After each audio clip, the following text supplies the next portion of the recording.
It starts with a simple question and ends in objective reality. Through our journey from there to here, we find one another and ourselves. And as the next 24 hours breaks free from our last, we gaze onward in reflection of the day. Come to your own conclusions. Stay vigilant. Welcome to the Daily Wrap-Up.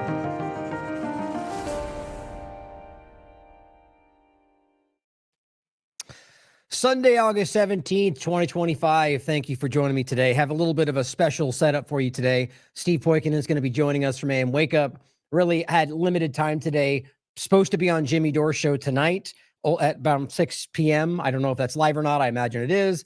Didn't have enough time to really get organized the way I usually do. But I wanted to make sure we got some content out today for, and we'll go over plenty of stuff, but I invited Steve on so we can kind of bat some ideas back and forth. Maybe, really as with us together, we could end up going in any direction possible, but things that I've kind of lined up today are some different things I was seeing, the interesting overlap of a few conversations around Nova Scotia, glyphosate, lack of freedom in regard to being able to go in the woods, really weird overlapping stories. Some other stuff I wanted to touch on some partisan conversations I thought were kind of relevant. And I really wanted to highlight some more developments around, I did a show called the Technocratic Tiptoe, which was really kind of based on a presentation that I gave for a local CHD meeting. And now apparently Catherine reached out to me today and wants me to do a version of it for some legislative report for the Solari report, which I'm honored to do. And so I'm just glad to see that it's I felt like it was a good kind of juxtaposition of a lot of information. Today, there's some interesting follow-ups that I wanted to make sure you saw, both on the technocracy control grid side, but unfortunately on the vaccine side as well, or whatever you want to call FluMist or these overlapping things. AstraZeneca, of course, with the new infrastructure they built in this country, thank you, Donald Trump, or just the U.S. government, and the FluMist and its shedding conversation and all these different points around it that I think are really relevant. And we should go over these things as well. And maybe some points on Washington, D.C., immigration potentially. I've got plenty of opinions. Israel, there's plenty to go into. But we'll start with some partisan stuff because it's always fun to call out the absurdity of what we're seeing out there today. What's going on, Steve? Thanks for joining me, brother. Oh, you're very welcome, man. Hope you're doing good. Happy Sunday, everybody. Yes, sir. I actually put the chat on there as well. We should almost just maybe find a new version of something like this to do as opposed to just doing it under the Daily Wrap-Up, banner. But it might be fun to try. How do you do this when you're on the show? I can't really see those very closely because it's small on the screen. So I'm not sure where you look, but we should try. I look on the side crawler instead of the private chat. It shows That's the comments on the right-hand side. And then if there's something in particular that catches my eye, sometimes I'll put them up on screen. Yeah. Okay. Nice. I see that. So the point is today, guys, that since this is more of an informal, that might be fun to engage with some of the comments. If you guys have something that, adds to the conversation, we could bring it in. And I believe that's, yeah. Okay. Nice. Haven't done that before. So that's awesome. But yeah, so let's just get right into some of the partisan stuff that I think is really interesting. And, one thing I'll actually say before we get into it, like today, especially, which it's probably funny how people could probably know whether or not my plan is for the day based on how I engage on social media. Like when I have less time to get into the real research, I end up falling into, I hate that I do it. And I get mad at myself every time I get into the arguments online, but I still always think there's value to it in some cases. Whether it's a bot or someone who's not going to change their mind, I feel like people look at these sometimes and they can gain from it, but not when it's this, back and forth, which, I fall for it like anybody can or fall into it. My point in saying all that is that I was today arguing a lot about I made a comment at the Homeland Security account on Twitter, was just saying the most ridiculous things. It's so small the way they present themselves now. And it wasn't about partisanship, right? It was about, I just simply said, I'm just embarrassed by how small and petty, they're making these little memes and calling out individuals and making little snide jokes about people. I'm like, show some decorum. This is the Homeland, not like I have respect for them or the government in general, but at least have some decorum for the position, the power that you hold. And so I called them out for that. And then just got railed with comments of people going attacking the substance as if I was saying that people shouldn't be arrested. It was just very strange. My point in all of that is, I think personally that the partisan side of this right now is completely inverted.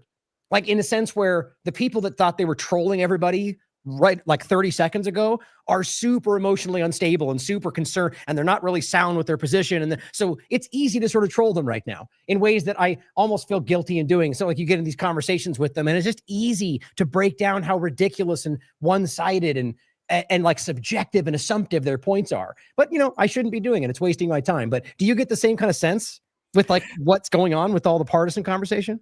Oh, for sure. And I see it play out, when I do more like normie shows and stuff like that, where it's just, it is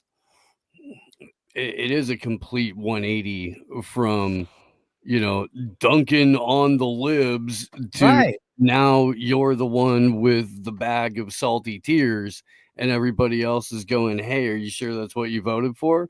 And they're hyper reacting to it in the exact same fashion because it's just the opposite side of that coin. Right. And they do this always when their guy is in power and it turns out that he's just a puppet for the establishment and does exactly what actual power wants him to do all day, every day, twice on Sunday. Right. And it's not like either of us are saying that our point is always is the people in the partisan mindset, not every single person, but more the team sport politics side. That describes all of them, the way that they respond. But what's funny is, so now you got the right or the ones sort of in the main sphere of it, or they're the easiest ones to see as being hypocritical right now, right? Where the left is sort of, they're doing the same things as they always have, but are almost joining in with the jumping on, it's just this weird inversion of it all. And I almost wonder why it's not, if I was in that position, even if I thought I was entirely right and my guy's the one, wouldn't you how do you not start having some self-reflection? It's not even worth talking about, because it's like, you wonder whether these people are all, the dead internet thing, or like that half the internet's bots. Like, how do you truly even know what you're dealing with? But it's just interesting. So I get why people fall into that. I think you've touched on a lot of it, because when you lash out, you're in a hyper emotional state because you can't process the reality of having to own up usually to your own choices or your own decisions, or take any accountability. And that's where the outburst comes from. So I think if it is a genuine human being, a lot of that is just basic knee-jerk redirect. Yeah. Or assuming that, not attacking the substance of your point, but, going, well, you don't want illegals arrested, some nonsensical, third grade, second grade level retort that you usually only get from the Hasbara trolls. But now, because it's overlapped so much with the Trump administration, it's one and the same as far as the argument goes.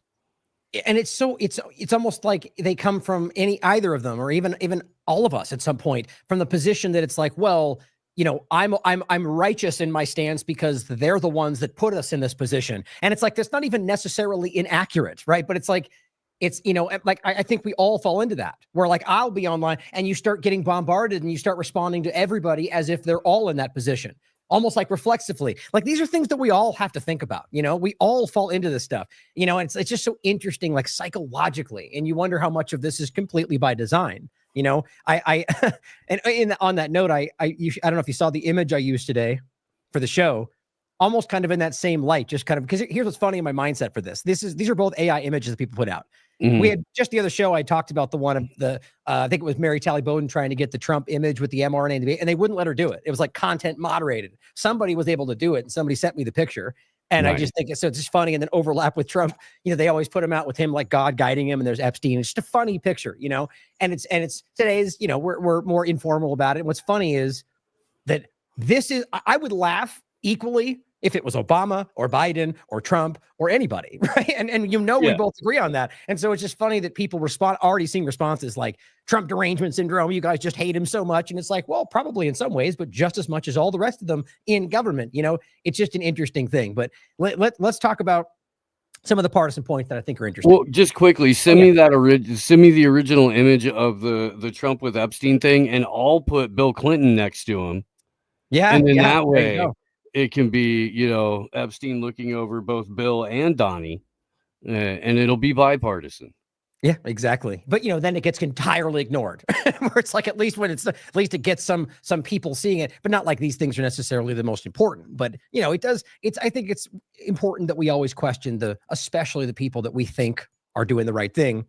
But I saw this going around still, and I think this is so interesting. Like even jumping ahead momentarily to this, they're still pushing like this whole bombshell FBI around, Clinton, around even going back to like the pay to play thing I always bring up, or any of these stuff, and there's no action around it. So Jones comes out saying Hillary is now kissing Trump's ASS because she knows grand jury investigations are now live, and the same ones that are really historically very, around these people very rarely, if ever, end up in anything, happening. He says hell freezes over. Hillary Clinton praises Trump. Now you've seen this probably. I think I've got it somewhere in here where Clinton is praising Trump. Maybe not. Oh yeah, right here. Right. Where, yeah. I can't, what's she saying here? I forget. I'll download it. We can watch real quick. I don't have anything downloaded either. But the point is that she's saying, positive things. And I have seen a couple of these going around. And so the only way you can frame that is that she's desperate and scared. And, and as you can see what I put on it, it's one big club and you ain't in it. And I simply said, what a clownish way to frame this. What about when he said they're good people, which he did, or recently admitted he's happy he let her off the hook? What about when all the globalists were at Trump's inauguration, or when Gates met with Trump and he was excited about the vaccine direction? It's just, are they all super scared, or is it just clear that they're all working in the same direction? That's just obviously what I think. It's just very weird to me that, but the point is that they're all very clearly trying to kind of create the narrative around what appears to be all of them working toward the same goals, right? I mean, how do you read that? Well, so we played the clip multiple times over the years of Trump at the Al Smith dinner where he goes, I call her beautiful Hillary now, and like all that kind of stuff. And that was immediately after the election where he was like, we're good friends. We were just screwing around, whatever. I mean, hey, you know me, I'm Donnie. I like to play, and that was basically his whole take on it. So this just underscores all of that. And still to this day, their daughters are best friends. They're all, happily raising Orthodox grandchildren that go to the same, super expensive private school in Manhattan. I mean, it's just, it's ridiculous to sit here in 2025 and view this as anything other than WWE. Oh, you're muted, brother. And as we keep talking about, you wonder what that number is. I think everyone can sense that it's just not what it usually is. Like people are super skeptical about a lot of this, but it's like it's cartoonish is the word, obviously, because I don't know. It is insanely obvious that these people are out there doing jumping jacks and clapping and cheerleading about things that are diametric opposites of what they were told, and I just think that it's very clear that people are starting to see through this entirely. And day by day, it becomes more and more obvious. And I think things like this are clear about was that. Encouraged by the events of the last several months. First of all, the NATO commitment by individual member states to increase their defense spending is very welcome. It's something that prior administrations have certainly sought, and I think it's great that we are seeing these commitments that now have to be followed through on. The willingness of European countries to support Ukraine, and by doing so, buy American weapons in order to provide them to the Ukrainians. I think all of that is a very good signal that there is beginning to be a better understanding, both by the president and the people around him, as well as by the leaders of our European allies, that there can be common ground amongst us. And the kind of dismissiveness that we saw in the first Trump administration has been replaced by a much more obvious working relationship to the good of European security, transatlantic security, and hopefully Ukrainian security. So I'm actually encouraged. Yeah. So, it's clear that she is. I like where this is going. Trump is seeing the light, right? He was bad before. Now he's doing it. Well, what really changed? Right? What other than narrative and statements, what materially changed? We can see before, the support for this. Now the war time frame, clearly over 2022, right, into now. So you don't get to know. The point is, this has been going on long before. If we understand the reality of what's been happening in Ukraine through Trump's last administration and well back in Operation Aerodynamic, 19, was it 48? If I remember correctly, they've been stoking and fomenting fascist entities, just like they did with the Mujahideen. Like, this is not new information, and even she's brought that up. And so it's just very interesting that that's the case, is she's now saying do you think this is them beginning to highlight the fact that they are going to work together? Like, because how can you spin this as a positive thing other than what Jones is doing, that she's secretly freaking out? It's just very interesting. Well, every time you get somebody from the Clinton camp or the Obama camp that comes out and praises Trump, it's always because he's doing something militarily and always doing something that seriously expands their portfolios. Mm-hmm. And so Hillary Clinton's never met a war she didn't like.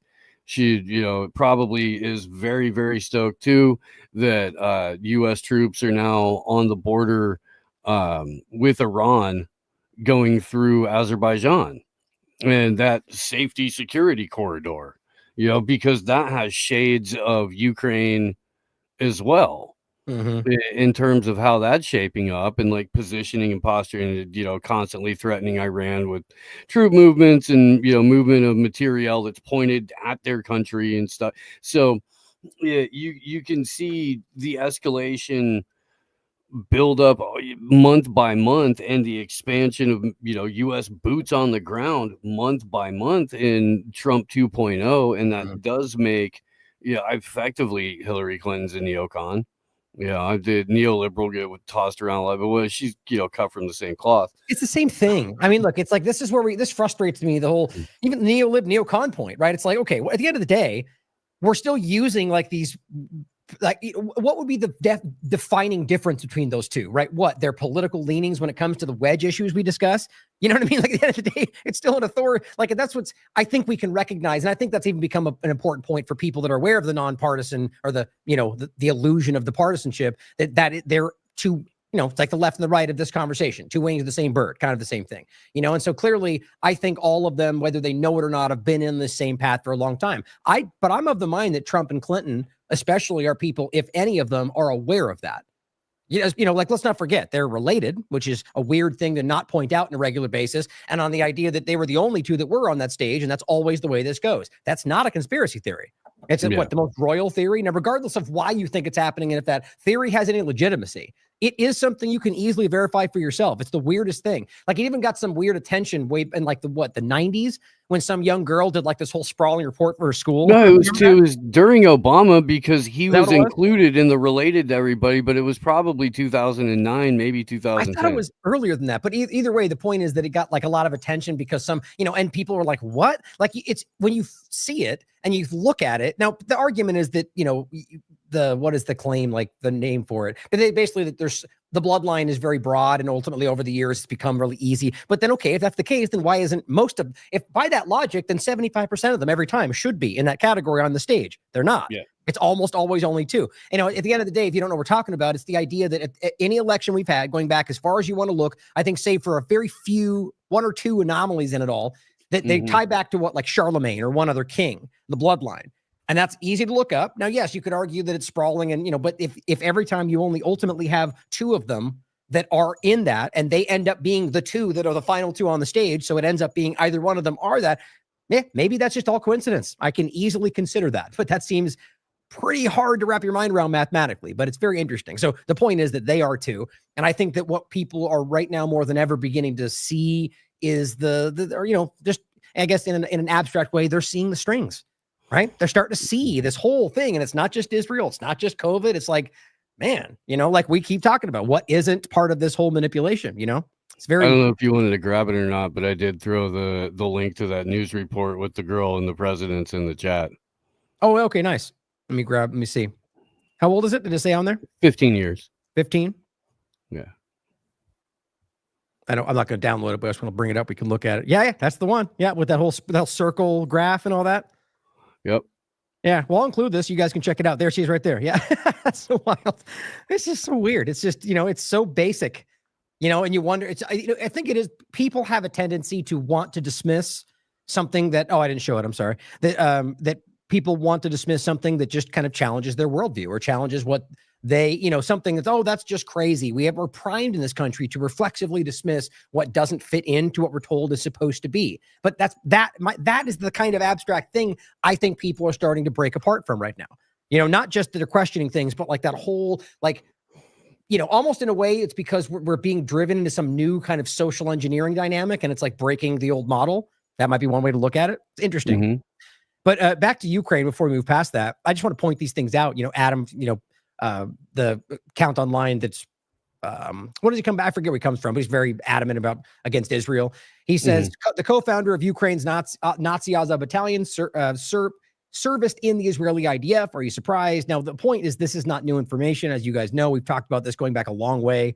The idea that, the overlap of the Israeli funding of the Azov movement, the reality that this has been something that's been cultivated. Like I said a second ago, this is from 1948. There's CIA documents that show you that. And the overlap of like what's his name? The guy who ran the 1+1 TV station who basically hired Kolomoisky. Thank you. He was also the head of the World Jewish Congress, who also was the financial backer of the Azov movement, as well as the TV station, and was very clearly aligned with Israel. With it's just such it's just all these things are that clear, And so then this one too, just on the point these things out for people. And I'll include these as always, like Whitney's article, Ukraine and the new Al Qaeda. Like this is what this was really about. But this question to Putin. Then let's talk briefly about the whole potential peace deal. Mr. Putin, will you commit to not killing any more civilians? And I mean, it's easy to actually break down the comparison to Gaza, right? And that's why she says, did any American reporter ask Netanyahu this question?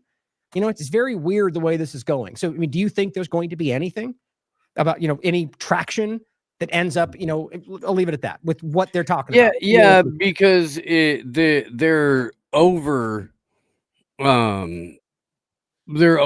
Koki Smurf. They're done with him. He's ran his course. He's a problem.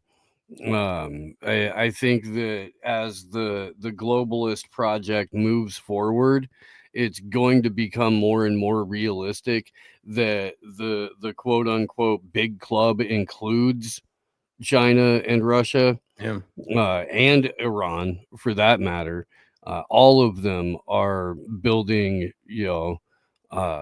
biodigital platforms for which life, all existence derives. We'll talk about that today in a minute. They all have varying degrees of intensive digital surveillance, all have varying degrees of dissent crushing surveillance and censorship as far as that goes, various different platforms.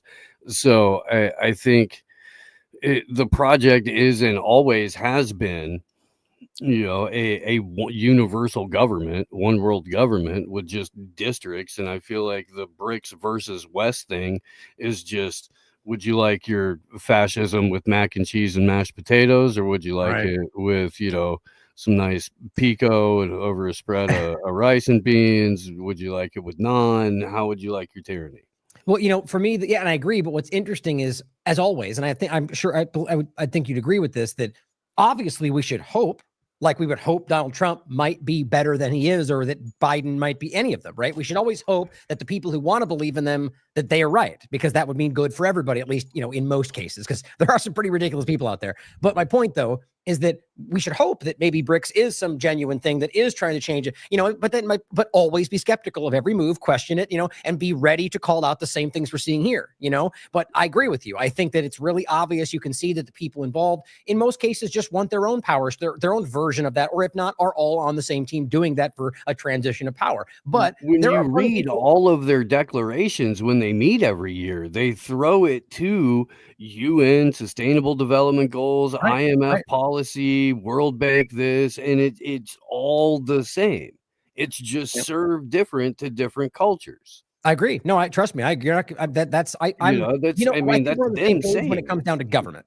I'm never going to be. That's what's so easy. That's why it's frustrating for people to try to come at us about these things, because it's like, look, I do not support any politician. I'll point out, and I've said that many times, even Thomas Massey, for example, not because that's not possible, or I'm not maybe in the future, but right now, until Thomas Massey gives me, let's just say another year solid of nonstop. And then still I'll question every single move he ever does for the rest of his life, because that's what we should all do. But I'm just so jaded when it comes to any of them, or government, right? So anyone in the world, anywhere, any politician, any government, I'm not going to be, I'm going to call them out. I'm going to say that might've been a good move, but people can't wrap their mind around that who are invested in my guy versus your guy, right? This government versus that government. They just can't. It's just the binary way the world works. But that's what's so important. So with BRICS, yes, I'm with you. I think, even let's just even put it this way. Even if they were genuinely trying to make let's just say the people involved it wanted this to be something positive for freedom, there will always be people involved who are secretly trying to do something else.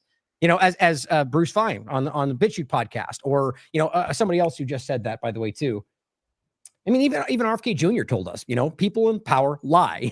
Bruce Fine's point is that, look, no matter where you look, any politician has ulterior motives. They're not doing this for you. They're not doing this for the country. Even if they do feel good, want good things for the country, they're doing it because they have an ulterior motive. That's politics. That's really important to understand. So I'm with you on that. But what was the question that I asked you? Just maybe bring my mind back to it. Oh, we're just talking about, the thoughts on the Trump-Putin summit and where that might go and what, I don't know. We just sort of got onto. That's why I like talking with you, though, because a little bit of a. Well, it's not even really a tangent because it is, part of the broader conversation around the BRICS and West thing and potential partnerships or business relationships with the Trump administration, Putin. I don't know what that would look like going forward when they bring in a Gavin Newsom or somebody like that. I don't know if Newsom would then turn around and be like, okay, well, you had 2.5 years without crippling U.S. sanctions, and we've opened up a little bit more commerce. We're going to take that all away now because a couple of you picked up some yachts and we want them.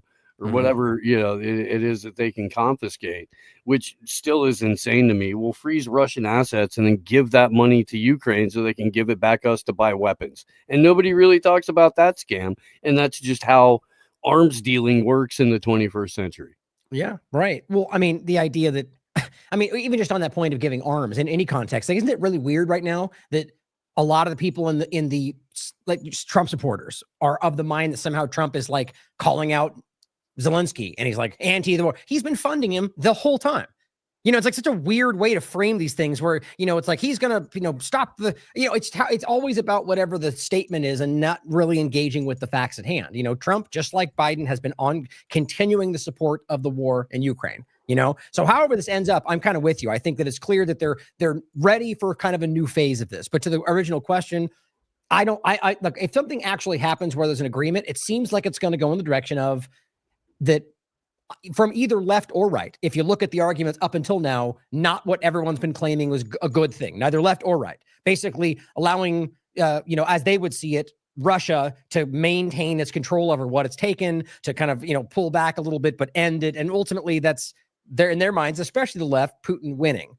But in reality, you and I both know the full nature of the situation and what they've been doing and driving this into reality. But what's interesting is that, so if it does end up being some kind of a deal, I don't think they'll try to frame it as him ending the war when in reality it's a loss in a way from all their perspective. But I kind of don't think that's even what's going to happen. I get the feeling that because Israel has interest here, it will never stop. Just like all the other situations. That's what my gut tells me, because they have their eyes on this, whether it's Greater Israel or, the weird Ukraine fixation from Zion kind of overlapping point. It's clear that they do. And so I don't see this ending personally. We were talking a little bit last night. And Drew Treglia brought it up, who directed Jones Plantation and Barnum World. But there's already, Israeli nationals that have bought up prime yet war-torn real estate in Ukraine's, breadbasket, because it's some of the most fertile land on the planet. And post-war, they want to be able to reap the profits from that. So, war is always a land grab, and there's much more of a historical and ancestral connection for the majority of Israelis to Eastern Europe, Ukraine, than there ever will be to the Middle East, let alone occupied Palestine. So that's proven, by the way. It does make sense. This stuff that we talked about, almost 3 years ago at this point. It was 3 years ago. Especially when Chris was still on the show and stuff like that. We talk about the overlap between Israel and Ukraine, and 5 prime ministers were Ukrainian. Odessa's referred to as the gateway to Zion. It's not at all out of the scope of reality to look at this project as a land clearance and land grab project, since that's what they've been doing since 1947. Right. I mean, it's, there's no, like we even mentioned before, the Kolomoisky, the connection therein, the funding of the Azov movement from Israel, Zelensky himself saying he wants to be a big Israel. Yeah. It's just, you can't my point on this is that, so clearly Israel has investment in this. What was the other one I mentioned? Oh yeah. This one. Oh, these are for the show notes since I mentioned it. Oh, it was, it's actually this. But so clearly, if they're funding this group, which we know they are, like this is for Haaretz, rights groups demand Israel stop arming neo-Nazis in Ukraine, 2018, talking about the Azov movement, and then you've got them saying they're big Israel, you've got the overlap, all these different points. So I don't see how Israel lets go of this like they do anything else. Like look at Syria, or like even any of these conversations, the U.S. gives you a certain claim, and then Israel keeps doing what it's doing. And then the U.S. is forced to sort of either lie or just kind of build a new narrative around it. That's just what keeps happening. So it's points like that that make me more convinced that it's Israel influencing the U.S., which I think is just painfully obvious. But I'm always willing to consider the people that might argue that it's the other way around. I mean, certainly possible, but I think the evidence is pretty damn clear, No, if you're arguing around that or dismissing it, it's because you're collecting a check to do so. Well, maybe, but I agree with what you're getting at there. But I think there are plenty of people that just, for example, that just are convinced somehow that because they use the same word that was in the Bible, that makes them the same thing. And therefore that it's in you're obligated somehow to support something that's so anti your own religion. It's like, I'm talking about their actions, by the way, what they're clearly doing every single day as the representation of Zionism. Plenty of people are defending it for like obligation reasons, or because they've been convinced of ridiculous people like, oh, not this one. I thought I had Nick Shorter's tweet up. People that are out there just going, yay, whatever the team said all the time, on 100 miles an hour every day, all day about the same thing. It's crazy. But this is on the Clinton point. Here's 5 times August. I briefly showed this. Kash Patel comes out on the 15th. It's amazing, still juxtaposed next to the complete ongoing failure around Epstein. Do they really not think, like, I don't know how they keep framing this as people have just forgotten, it's only a fringe group. Everybody seems to be screaming about this on anywhere I look, anywhere online. You talk to people at the store, this comes up. You know what I mean? It's like, it's so interesting. And so they keep trying to deviate. So he comes out and says, FBI agents uncovered evidence of pay to play. I laughed when I saw that because look, he's referencing exactly what I keep calling out, right? The pay to play, the guys who broke that down in front of Congress, they're like, look, they're breaking the law. It was very provable. And they say DOJ leadership and McCabe ordered them to shut it down. Okay, let's just say that's exactly what happened. Why didn't you guys follow up next? Why didn't Trump do anything about it the first term, right? It's just, you can't just keep pretending like they shut it down. Okay, then why don't you guys arrest them right now? And that's what 5 times August is saying. My favorite part about part of repeatedly exposing all the corruption is how nobody ever goes to jail for it. He's clearly jaded by them at this point, which I'm glad to see. Yeah.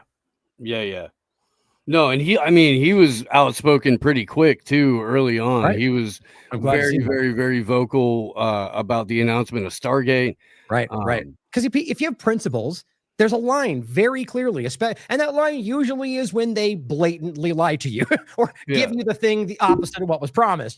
They just, there's plenty of things that we probably disagree with, he and I, or others that are out there, that are more on the partisan side of it. But I will always give credit where it's due when somebody stands up for, especially when it's the difficult, the dangerous, right? As you say, like it's clear that that's the moment when it came out, you were going to get attacked for calling it what it was. So good on him. Yeah, no, we need more of it. And I'm glad that it does seem to be, picking up steam as far as that goes. Especially, and I kind of knew it was going to happen with Trump the second time around, because you and I both sat here for, years ahead of this going, look at who's backing him. Look at, how all of this is trending. Look what he was doing with, intelligence and the military on his way out. This is obviously setting the stage for, checking off multiple 2030 boxes and all that kind of stuff. So it wasn't a big surprise to see the lineup at or the front row, at the inauguration, the swearing in. For us, it was a little bit surprising how brazen it was. Yeah, but look at who we're talking about.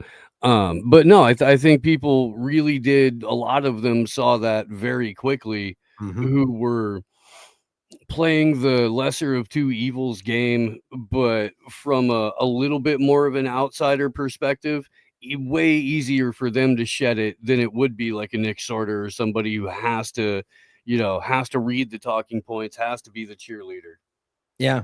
Yeah. I mean, well, there's always going to be those, and they do carry a lot of, there's a whole ecosystem of people that just go along with exactly whatever the team is pointing to. They've been trained that way. And some of them are people that don't even, whatever, it's easy to throw all baby out with the bathwater, right? It's just to go, they're all, and I feel that way often too. But it's important to remember that there are plenty of good people out there, people that have good intentions that maybe aren't smart enough to see what's going on, which does exist, or maybe people that just are all caught up in that they're so bad that this is okay for now, like whatever the logic is. It's just remember that there are a lot of people that are, if given the right guidance and shown the information, will make decisions that are based on the reality of what's going on. I think it's important because we're overwhelmed, as we'll get to in a minute, by the technological side of this, but every day trying to convince you that you're the only one out there, that you're wrong, you're crazy, only a fringe group is talking about Epstein. No, not even remotely. But if you don't have the wherewithal, the ability to look, you will fall into that. COVID was a huge thing. Remember, people were like, I'm the only one. Well, looking back, it seems like the vast majority, as we were saying then, we're aware, we're concerned, right? And that's why this is all, in many ways, going the way it is. But this is overlap, and I think this is one of the major examples right now. Like, on the tail of some of the Epstein awareness, what they're doing in Washington D.C. is insane. I mean, it doesn't matter even if they had the best of intentions. It's like the same thing with the immigration point. It's like, look, I don't care if you are doing this for the right reasons. If you're doing the wrong thing for the right reasons, it's still wrong. It's like the lesser of evils. It's still evil. Like, it's just so broken the way people can think about this. And so what they're doing is it's unquestionably unconstitutional in a lot of ways. Even now, the recent one I saw, which I don't think I have in here, the National Guard point. I mean, they've violated Posse Comitatus Act, Possum Comitatus Act more than once. Just since this administration. I've talked to military people, and that's when they deployed the military and enforced the law regardless, or the National Guard enforcing the law, or now we're seeing sending National Guard from other states across state lines. That I've read it right from that act. That's one of the key ways that's not allowed. They don't care though. They're just doing whatever they want. And so in this case, Nick Sorter, AG Pam Bondi has just deputized Secret Service, who, by the way, have entirely different training, who have entirely different ways they view situations, but let's let them and deal with average people on the street. And it says, and giving them warrantless arrest powers. Now, and that they can now arrest criminals in the streets for violating federal or local laws. Right. Okay. So the point they keep screaming at people right now is that, well, police can catch someone in a crime. They don't need a warrant. It's like, okay, if you think for 1 second that, but despite all the evidence that we can bring to the table that these people are all out there just waiting for people making crime and arresting people committing crimes, that's not what's happening. And if they wouldn't need all of this, if all they're doing is arresting people, this is about something else. And my point is, they're clearly out there enforcing, doing things that are like with the immigration point, looking for people, profiling people, and then going after them based on information, not like, and this is where you would need a warrant, right? Going into homes, which just happened. So these people know what they're doing. And so the point is, regardless, praising that. I said, so you're now cheering on warrantless arrest powers? Is it America? It's America first to openly violate the Constitution because they did it first, which seems to be the logic out there today. Yeah. It seems you're blindly cheerleading this country right into despotism, along with your team sport politics sycophants. And plenty of people called it out. True Street Media, Sasha Latapova was one of them, like going, this is the most insane thing I've ever seen. Mm-hmm. What do you, so on the DC point in general, but, with Nick, the partisan element as well, where do you think this is going? Is this going to get worse? How do you see this consistent thing? They're going to push for it to get worse. They're only meeting with minimal resistance, and it's usually, small groups of people who are just sitting there filming and yelling, "Get out of our town." Mm-hmm. And that seems to be about it. The thing that sucks is that there's a small but vocal part of the country that really does seem to want this. You know what I mean? They seem to be very, very happy that militarized freaking kidnappers are roaming their towns. And I was saying to my girl earlier, you ever notice how there's never an ICE raid at a really bougie restaurant in a rich community? Right. Like they don't, the entire kitchen staff and then their family is all working under the table, both at the restaurant and probably about 7 or 8 Airbnbs, cleaning those out and doing maintenance and landscaping. And it's all just, just as common in high-end restaurants. I worked with myself. Yeah. And you never see the ICE freaking goons pull up for that. Right. Yeah. I mean, it's very selectively applied, obviously, right? And even Trump came out more than once now, made it clear that in certain circumstances, I guess they get to define what that means and where, their hotels, their restaurants, his friends, the people that are, whatever, they're okay though, because, we know them or they don't, and they don't care. It's just about the people that they're supporting. It's obvious what this is, and so the where this is going. Yeah. To your point first about the people that support this, it's like I said before, I think there are people that are misguided about why they think this is good. And almost entirely what it seems to rest on is the Democrats broke it first. And that's why we have to do this. And it's like, this is broken logic. Again, even if it's for the right reasons, guys, you are setting yourself up for failure. It doesn't ever get back. RFK Jr. told you this. They don't ever give you power back, right? It's very, very clear. Here's actually one example of that. Oh, actually, no, that's right. I don't think...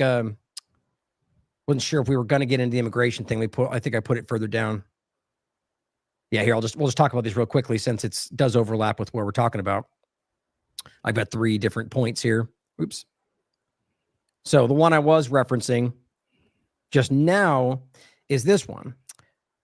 We don't have to play it. It just simply says the officers refuse to show their badges or even which by the way, regardless, the warrant thing aside, which is huge, they're legally required to identify themselves and have their everything that we all know. And people out there are screaming it's okay because Democrats are going to hurt them. It's like, it's just, there's no logic to what's happening. And it says, didn't show badges or even say what agency they're with. A bystander tells the agent, you guys are ruining this country. You know that, right? And they say liberals already ruined it. You see, this is even embedded within the people themselves. They believe it's okay because they're fighting something that broke it first. And it's just, simple-minded people are falling for this. Mm-hmm. No more simple-minded than the blunt enforcement arm that doesn't even realize they're violating their own, violating the Constitution. Really crazy. Yeah, nor does it matter because they've already justified the means for what you're going to round up. Are you going to be satisfied when it's just the people that you think are here illegally? Or then are you going to, since you believe that, nebulous liberals ruin the country, are you going to plead to your supervisors to set your sights on them? Right. Because they're the people that broke it and it's your job to make sure that it gets fixed. So aren't they the real criminals? The people that you rounded up the first time, they were here as a result of the criminality of those people. So why aren't we rounding up those people, boss? Yeah. Let's go round up those people. Because logic doesn't apply in all this, right? I mean, it's unfortunate there are so many people that want, again, here's somebody in the chat that says a sidewalk location for a warrant. It's not, you might have already missed what we were just saying, right? It's not even about, in some cases, it's not necessary. But if you give them a blanket overlap of how they're allowed to do, and that's why we're seeing them kick into people's homes, which is already happening. Are you okay with that? You know what I mean? Like, it's like, or the idea that they are very clearly profiling people. There's no crime in place. They're going, and at this point, I'm talking about ICE, not necessarily only what's going on in Washington, D.C., right? But the point is, that clearly they are violating these things every which way, every single day. And it's tangible. It's provable. We can literally lay it out in front of us, but people want to respond as if, oh, that's just Democrat talking points, and again, I don't think this is the primary conversation, or rather the majority, but it is clearly something that takes over what we're looking at, and it's just everywhere you look. Here's an example right now. ICE detained 2-year-old Canadian toddler, 51 days, more than double the legal allowed time, but that's okay because Democrats, Another 3-year-old child was locked up for 4 days in a holding room meant for detention for detention under 12 hours. And this is the report talking about it. These are just quick points. This one was, and we can watch it. It's insane, by the way. This person's filming. Watch what the ICE agent does. Dang. Right. Blindside tackles a peaceful protester from behind, which, by the way, is a U.S. veteran who fought in Afghanistan. But it's okay because Democrats, right? And the agent slams man to the ground, then pins him down with their body weight engulfed in tear gas. Less lethal bullets were shot directly at the person's head from the roof, said witnesses trying to help the man. He's a veteran of this country, they screamed. He's done more for this country than any of you. But it doesn't matter because they were identified as somebody who was filming them do what they're doing, because that's a crime, right? Well, according to the current administration, it is. You can literally be arrested like that for simply filming what they're doing. And, so that's what a democracy looks like when they cover their faces and they're Gestapo. I mean, guys, it's in your face what this is. Taking over more cities, expanding this discussion, extensions of this ongoing federalization, which is not going to go away, or the conversation of taking over the police force and inserting the DEA. Like, this is I just don't understand why this is not boiling over right now, especially from conservatives. It is so far beyond the pale. It blows me away. I would have never predicted this. Yeah, I mean,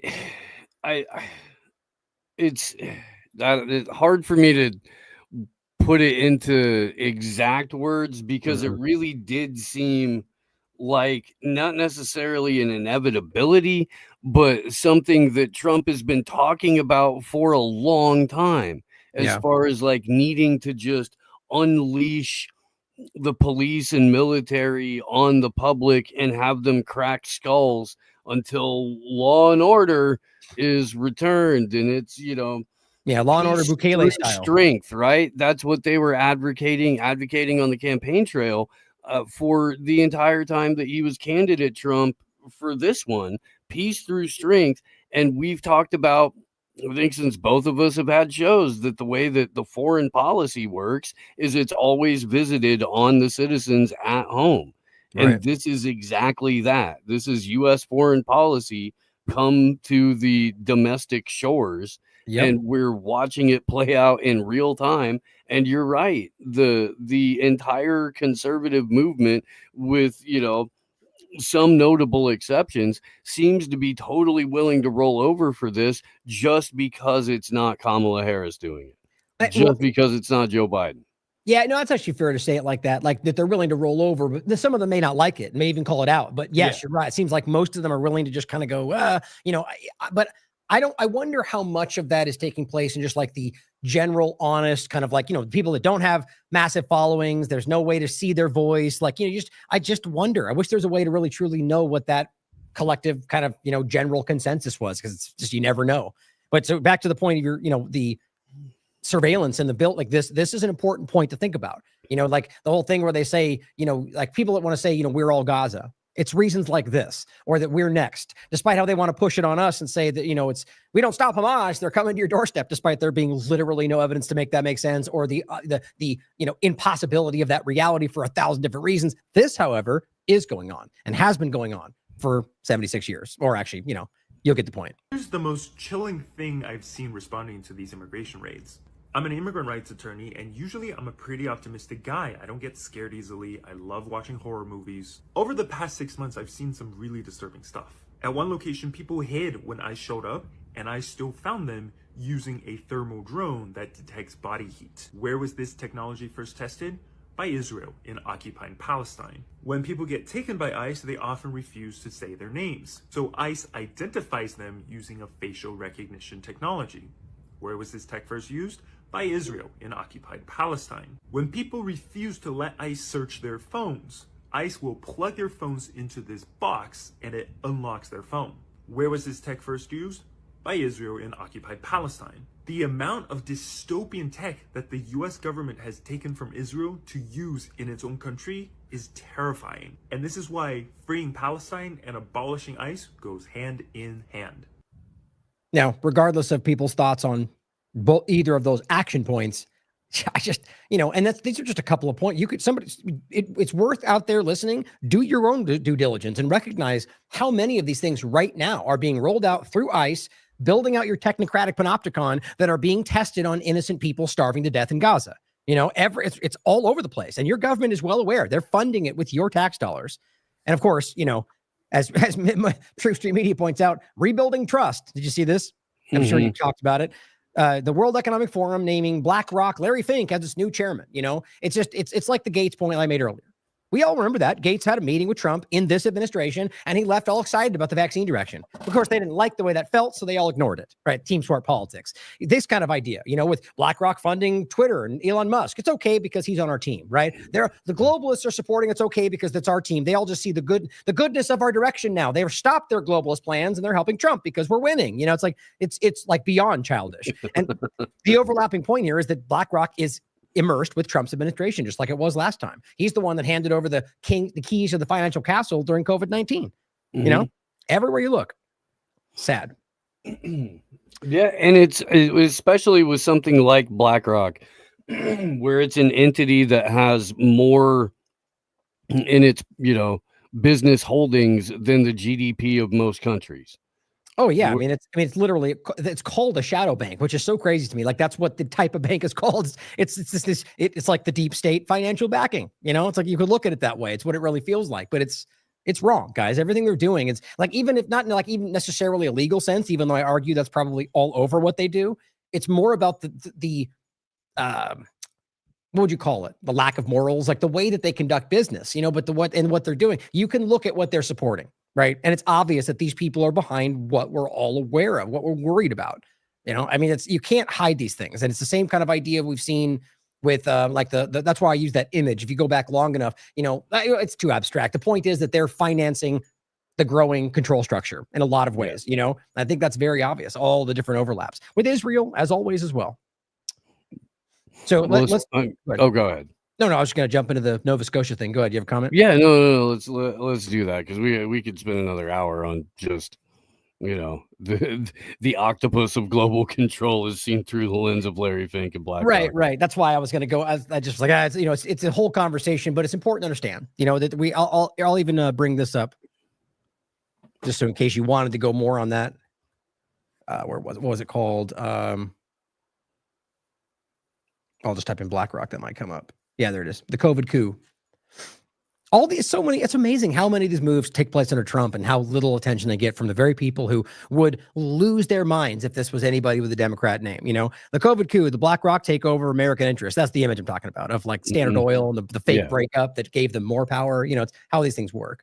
But so this overlaps with both these conversations in interesting ways. We've talked about glyphosate for so long. I personally feel that this, for two reasons, is clearly part of kind of the, I guess, specifically kind of the social engineering part of it, from the idea of, I guess, giving you rationale, even if there is action being taken for why you're suddenly not allowed to go into the woods, which is just, it clearly aligns with the world we see building out around us, but also the glyphosate aspect of it and what that does and what we know it's a part of, including, by the way, making it more likely to start fires because things dry out. And so it clearly doesn't align with the premise of the narrative of why this is all shutting down. Here's the headline that everyone's pointing to. Nova Scotia approves glyphosate spraying on 3,577 acres of drought-stricken, fire-prone forest. Now, before we even go into it, what have you seen about this? What are your thoughts on the bigger story and, or glyphosate in particular? It is odd that they start the spraying immediately after they ban people from going outside or into particularly those areas. You'd think that instead of spraying the area with something that is, on a long enough timeline, if it's left to coagulate, potentially flammable too, you'd think that you would divert resources into clearing the forest of brush and material that's going to accelerate fire rather than do things that would exacerbate the problem. But it is government. But the point is that it creates it. What it will do is kill the things. Like it's the same herbicide. It's weird herbicide that we've talked about in the past, where they it'll kill weeds and whatever else. But the real point is about creating these things that are somehow like your fruits that wouldn't be hurt by it. And then you could drench it in that and it kills all the weeds around it, but it clearly does have the negative effects. The point, though, is that if you're going to claim it's because of fires, then this is making that problem worse. Yeah. So it just doesn't make any sense. But I think we all get the sense that there's something more to this. And I'm not even saying I necessarily know it besides the obvious that we're seeing. Because why would look, they've been spraying this well before this. Yeah. Right. So maybe it's not even necessarily that they're connected, but it's just an interesting overlap, especially since the argument, that's why it caught my attention. The argument that there's, too many, the fire hazards are so large that we can't let you go in the woods right now in Nova Scotia in specific areas and then do something that provably makes that risk worse. Like, okay, so they're lying to us, or they're just that incompetent. I guess that would probably make sense today. But I think the interesting ways to go into it, first, the idea that that's even something that they can do, or they can't, as far as I'm concerned, not necessarily from like a U.S. Constitution perspective or in Canada, same kind of thing, but just from a global human rights, like free movement point. How are you going to tell me that I just can't go into the woods? Because let's be clear, in my opinion, government should not be able to own land in the first place in any sense, So on that point alone, like very dystopian, very, very alarming, or even Orwellian, that we're telling us we just can't leave your home. Feels very reminiscent of the COVID-19 kind of time frame, What do you think the real motivation is? Well, I mean, we talked about during COVID how climate lockdowns were something that we were going to be seeing going forward. And this to me definitely falls under that category, because they've been saying, no, humans are, the reason that these things are happening, and they're not totally wrong. But at least in Canada, they've determined that a number of those fires this year specifically have been controlled burns that got out of hand. They were trying to do like a fire school thing, and then winds picked up and they didn't know. And next thing you know, the entire Midwest is smoked out. It's I mean, it's an enforced climate lockdown, because I was also reading where a bunch of, and I can't remember the percentage off the top of my head, but it's a decent chunk of Nova Scotia's law enforcement has been diverted to the woods, where they, are biking around or on boats and stuff like that in order to bust who might be going out for a hike. And so the lady from the Nova Scotia government that was like, so you can't be there because we won't have the resources for you. You just put a whole bunch of resources into the forest in order to stop people. You could have done that to aid or help people, maybe. Yeah. But you're not doing that. You're doing it to prevent them from going outside. It really makes you wonder. And this is just a thought that can, as action goes forward and what happens later, maybe it'll make more sense, that if we can see that there's an inconsistency, and again, maybe they're just that inept, it's possible, but that that seems like a lie, that it maybe isn't about that they're worried about fires. And now, spraying the glyphosate, it makes you wonder whether or not there is something important about this land, which is always where these things go. But be careful. The point is, in the conversation of the partisan side, mainstream alternative media, it tends to become the assumptive becomes the fact. And then that builds the narrative around, we need to be able to prove these things. But if there's something important for this land, and this is a part we've talked about, whether it's the climate lockdowns or the, kind of technocratic land seizing, that ultimately then we all of a sudden see some massive fire that rips apart of this and they build something new, then we should consider that this was all planned in that way, but without evidence, we shouldn't, lean into that any further. But very interesting though, because it doesn't seem to make much sense. And we do know that they have designs, the government's power structures of changing the world in the direction they want to see it, And here is the, where was it here? Going back to 2024, this is just from Nova Scotia Forest Matters, saying glyphosate impacts on Nova Scotia species at risk and blue-green algae. The point is that this spraying has been being called out around this in particular because of the effects on the environment. So the other point of it's the glyphosate, and they just clearly don't care about your health, about the side effects. They just deny. It's like anything else. They're still pretending the vaccines are safe and effective. And here's some terrible stuff that will hurt your environment, that will cause cancer for you. And we're going to dump it all over the area, assuming there's not more to the story, right? 2024 pesticide spraying approvals. This is 2014. However, the one they just approved, just in case it matters, people out there, was approved in 2025, August 11th. It ends in December 31st, 2025. So the additional point on that is the Maha Trump administration is approving glyphosate spraying, despite what he has said about glyphosate many, many, many times, or at least it's under their purview, which matters, Yeah, while giving, immunity to Monsanto. Yep. Over not just the spraying, but the Terminator seed program too. Yeah. Well, there's a bunch of articles I'll include on this. There's the one that I think is really important. I had a roundtable with Stephanie Seneff, PhD, and Danny Rancoux.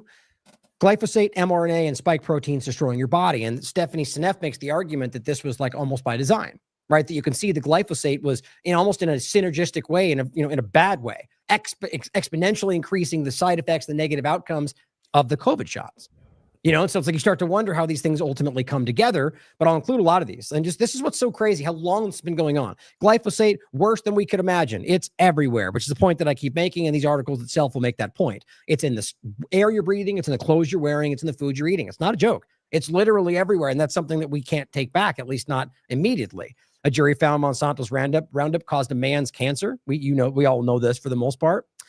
Study shows how glyphosate and aluminum can operate synergistically to destroy your human brain. So that's aluminum and any other injections they're giving you, but now also just the COVID shot itself in a separate conversation. Monsanto's glyphosate linked to major ocean and coral reef die-offs, but they don't care about any of that. Glyphosate contaminants in processed brand name foods. Many of them you could probably see right here. It's not surprising seeing how it's literally everywhere, but it's just more and more in those things. Another shocking study finds glyphosate present in childhood vaccines. Glyphosate found in most vaccines. Now, these are varying dates, 2016. We've been doing this for a long time. Groundbreaking review shows how glyphosate alters DNA toward chronic illness, almost like they've been trying to get you sick in very specific ways. The piss test heard around the world. I've talked about these many times. 150 European Parliament members to test their urine for glyphosate. And it's almost as a way to challenge that it's a problem. Every one of them had it in their urine. It's fucking insane. Oh, I'm not supposed to cuss on the show.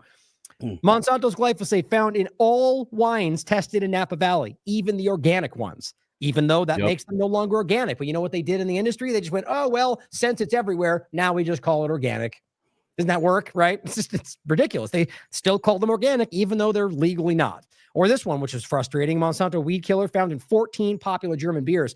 The reason this was such a big deal is because these people go back, like a very long time, making these like specific craft beers, like family lineage, and they're ruined because they found out they have glyphosate in them, which, in their minds, which I agree, ruins the specialized recipe that they had. Monsanto's chemical glyphosate makes its way into 85% of personal hygiene products. That was 2016. Anyway, just incredible that that's still being used. I thought that was important to point out.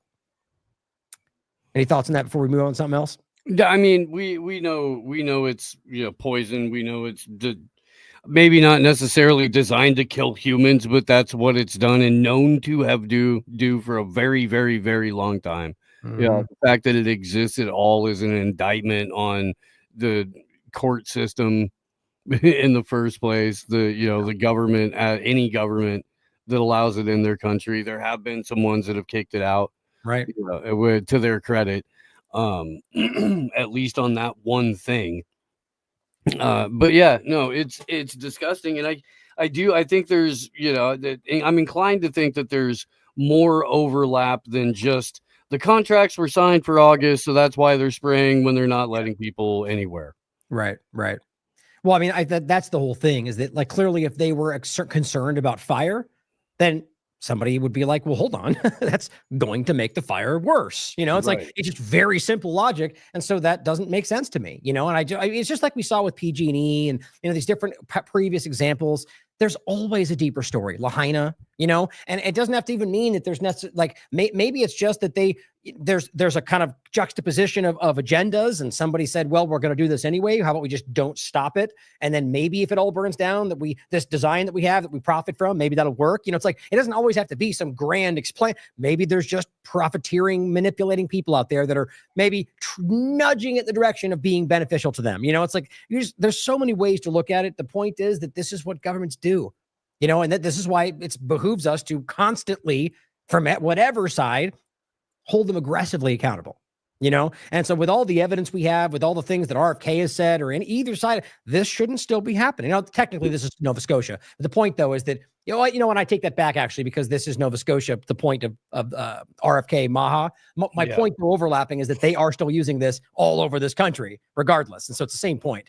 But, they should stop these things. It's not that difficult. If you care about this and it's wrong, weren't they the ones just telling us that they can do whatever they want because they have a mandate? And then the moment they don't do things, it's like, well, they can't just snap their fingers. It's like, but you just said that they could, frustrating.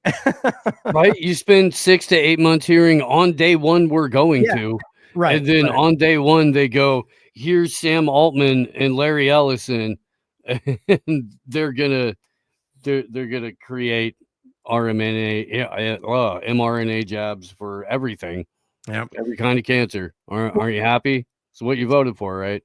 There's a point with that too that I think is interesting. I don't know if you've seen. Let me see if I still have it. If I don't have it, I won't. I'll just tell you about it. But there's the clip that I've played before last couple shows actually. Doesn't look like I've got it right here, but it's the one of the people saying, is the Aspen something institute, not the normal. There's an Aspen like defense something. The point is they were speaking about the ethnic bioweapons. Or just specifically tailoring them towards certain DNA. And so my point is like, well, what do you think? I mean, look at what Stargate is, right? They're taking your DNA, they're tailoring it towards you personally based on your DNA. So it's a dual use platform, like all of these things are, right? They could create something that could inoculate you, whatever we want to pretend that even means these days, or it could be something that has a negative effect. I mean, you can prove that with everything around this technology.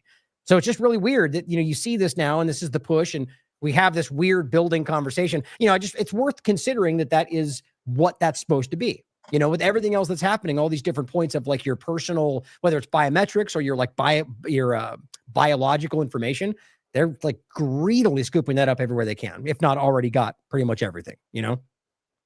Yeah, and it's whether you joined the military or you've been arrested or you submitted DNA to 23andMe or you've been born in the last 25 30 years, like there's been a registry for all of that. You ever given blood, ever been in the hospital, all that kind of stuff. Multiple dentists have been required to give up specifics on DE, all that kind of stuff.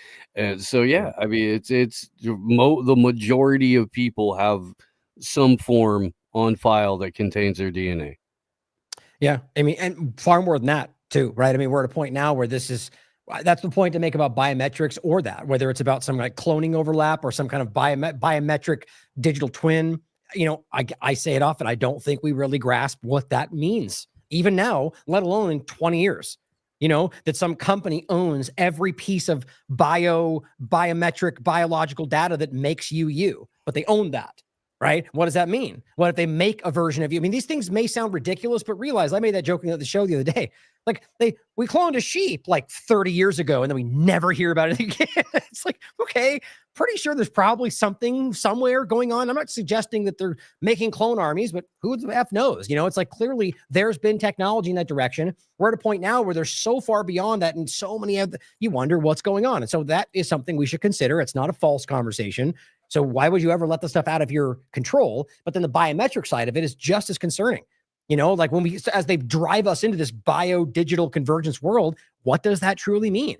And it's for many people, it's far too late. They've acquiesced to everything they've ever been asked, and now they own you. And possibly even because you took that shot, maybe you're even patented in that way too. Worth considering, right? The idea of the whole patent in life, and the idea if they gave you something that genetically altered your DNA in a way that they patent, which is true, that does exist, that they have patented versions of DNA of the whole Monsanto and the crop thing. It's the same conversation. Maybe I'll even play that clip again on the way out. That maybe there'll be a time in the future where they argue that they literally own you.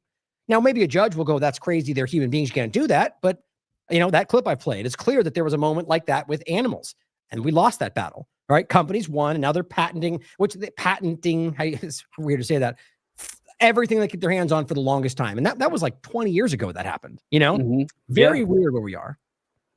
No, it's super creepy. And every once in a while you'll get, celebrity or hip hop artist that comes out and is like, yes, they're cloning people. Right. And you never know. You never know, especially when they like, won't drop names or anything like that. But when they do, you're like, are you sure? And I wouldn't put it past, I really wouldn't. It's certainly weird enough out there for that to be a part of our reality. Yeah. And people are nefarious enough to try and pull something like that off. Yeah. And I'm not in any way suggesting that I know that or even arguing that I think that's the case. Just that it's possible. You know what I mean? Like I haven't seen any evidence to back that up, but it's like, that's the same thing I say about space, for example. It's like with what we know and what they've already shown, what they've been doing, how do we not think that there's a hell of a lot more going on out there than we can prove, that we can see? Same kind of point. I'm not saying that I know that or I think, but it's like, it's just almost a logical point. Like there must be more development in that some way. If they're out there doing gain of function, bio, dual use, whatever, then I'm pretty sure that's happening too, especially in some weird, Prospera, middle of Honduras, nobody confirming what they're doing kind of situation. Like I made that point about I think it's called Life Circle or whatever the company was called. In Prospera, one of the companies that has a home office there, as well as in Texas, is a gene therapy, genetic manipulation kind of thing. It's like God only knows the kind of stuff these billionaires are doing where nobody's paying attention, far even less than what they're dealing with now, because no one's holding them accountable in this country, let alone somewhere where nobody can see anything and there's no laws to hold them up. I'm convinced that there's some, more like that going on in the world. I don't know how could it not be, Yeah. It's and I know I bring this up all the time, but I mean, nobody's still even taking a look at what was happening at Zorro Ranch, and to assume that Zorro Ranch is the only facility like that in the U.S. alone, let alone the rest of the planet, I believe would be pretty naive. Yep. And so it just kind of underscores that with enough private capital and distance from the public eye, you can get away with a ton of nefarious, demonology.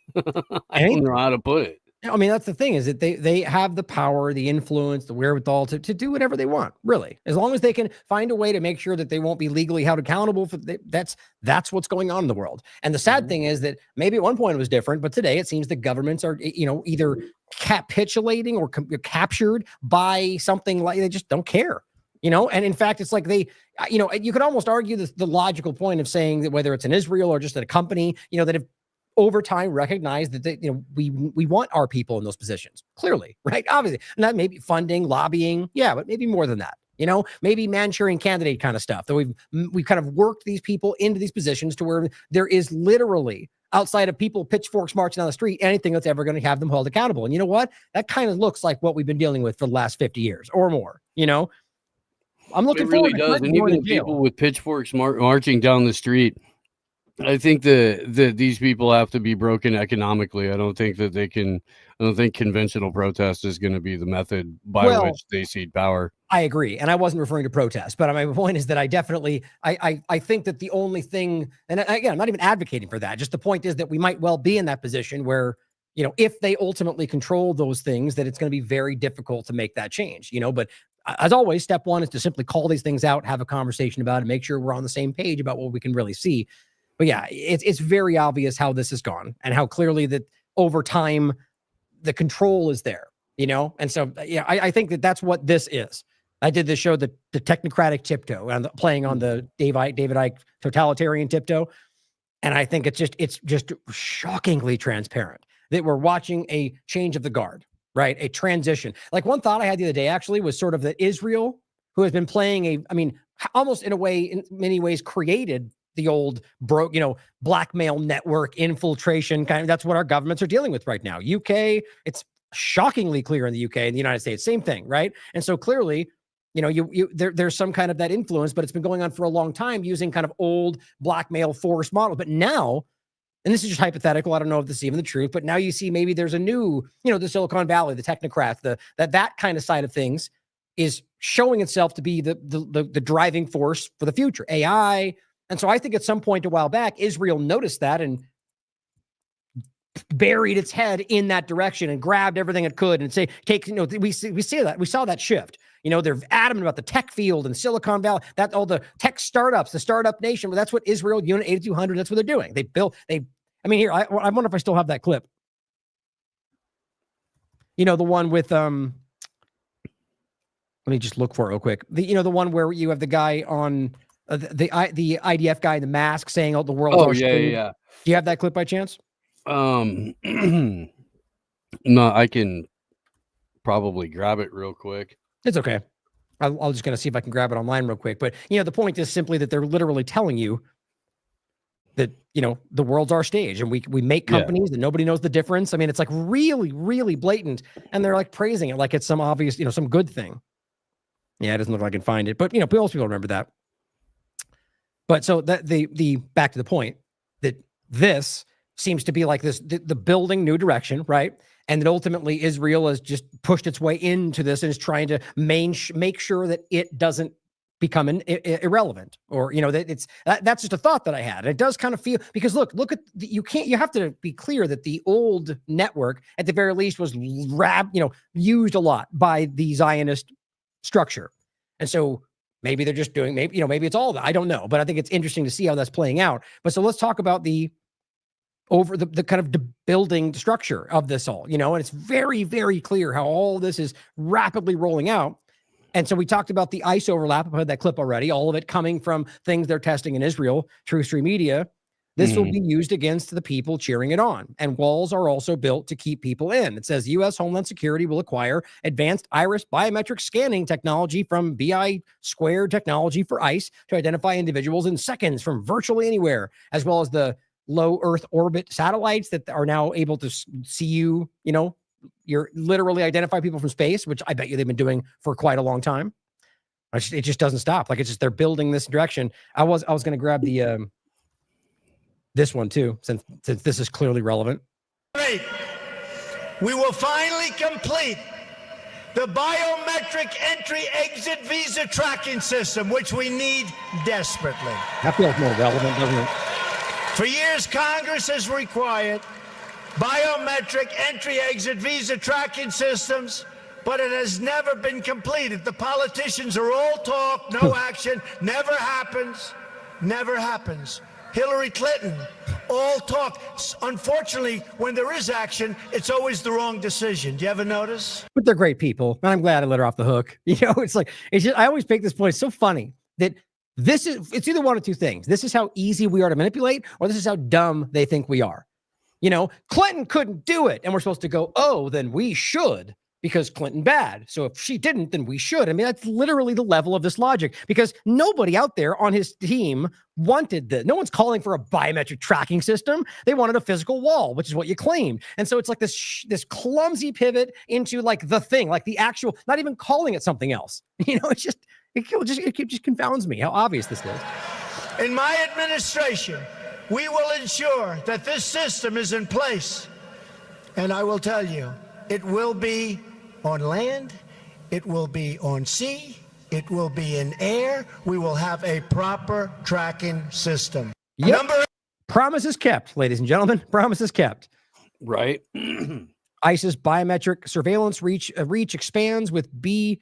Now, is that supposed to be squared, I think? Or is it B12? Maybe this is how it's typed in there. I'm not sure. I'm going to go into this more in depth, but just the reality of it. But I mean, guys, this has been coming for quite a long time. We've been talking about this forever. I'll come back to this one. You have any thoughts on the biometric development? I wanted to go into, see, this stuff's not even organized, a part about the cannabis overlap because of this direction and like the food part of it. But any thoughts on by all means, please do.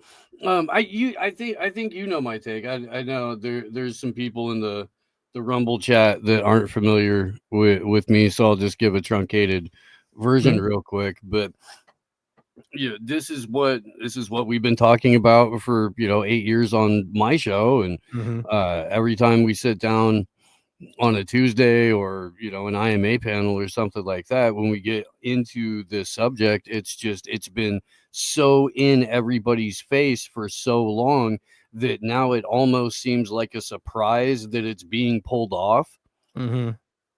But with the Maya Angelou quote where people show you who they are, believe them, right? Like this is what Trump was doing 8 years ago. This is what the tech bros have been doing the entire time. They're not even trying to hide any of this, right?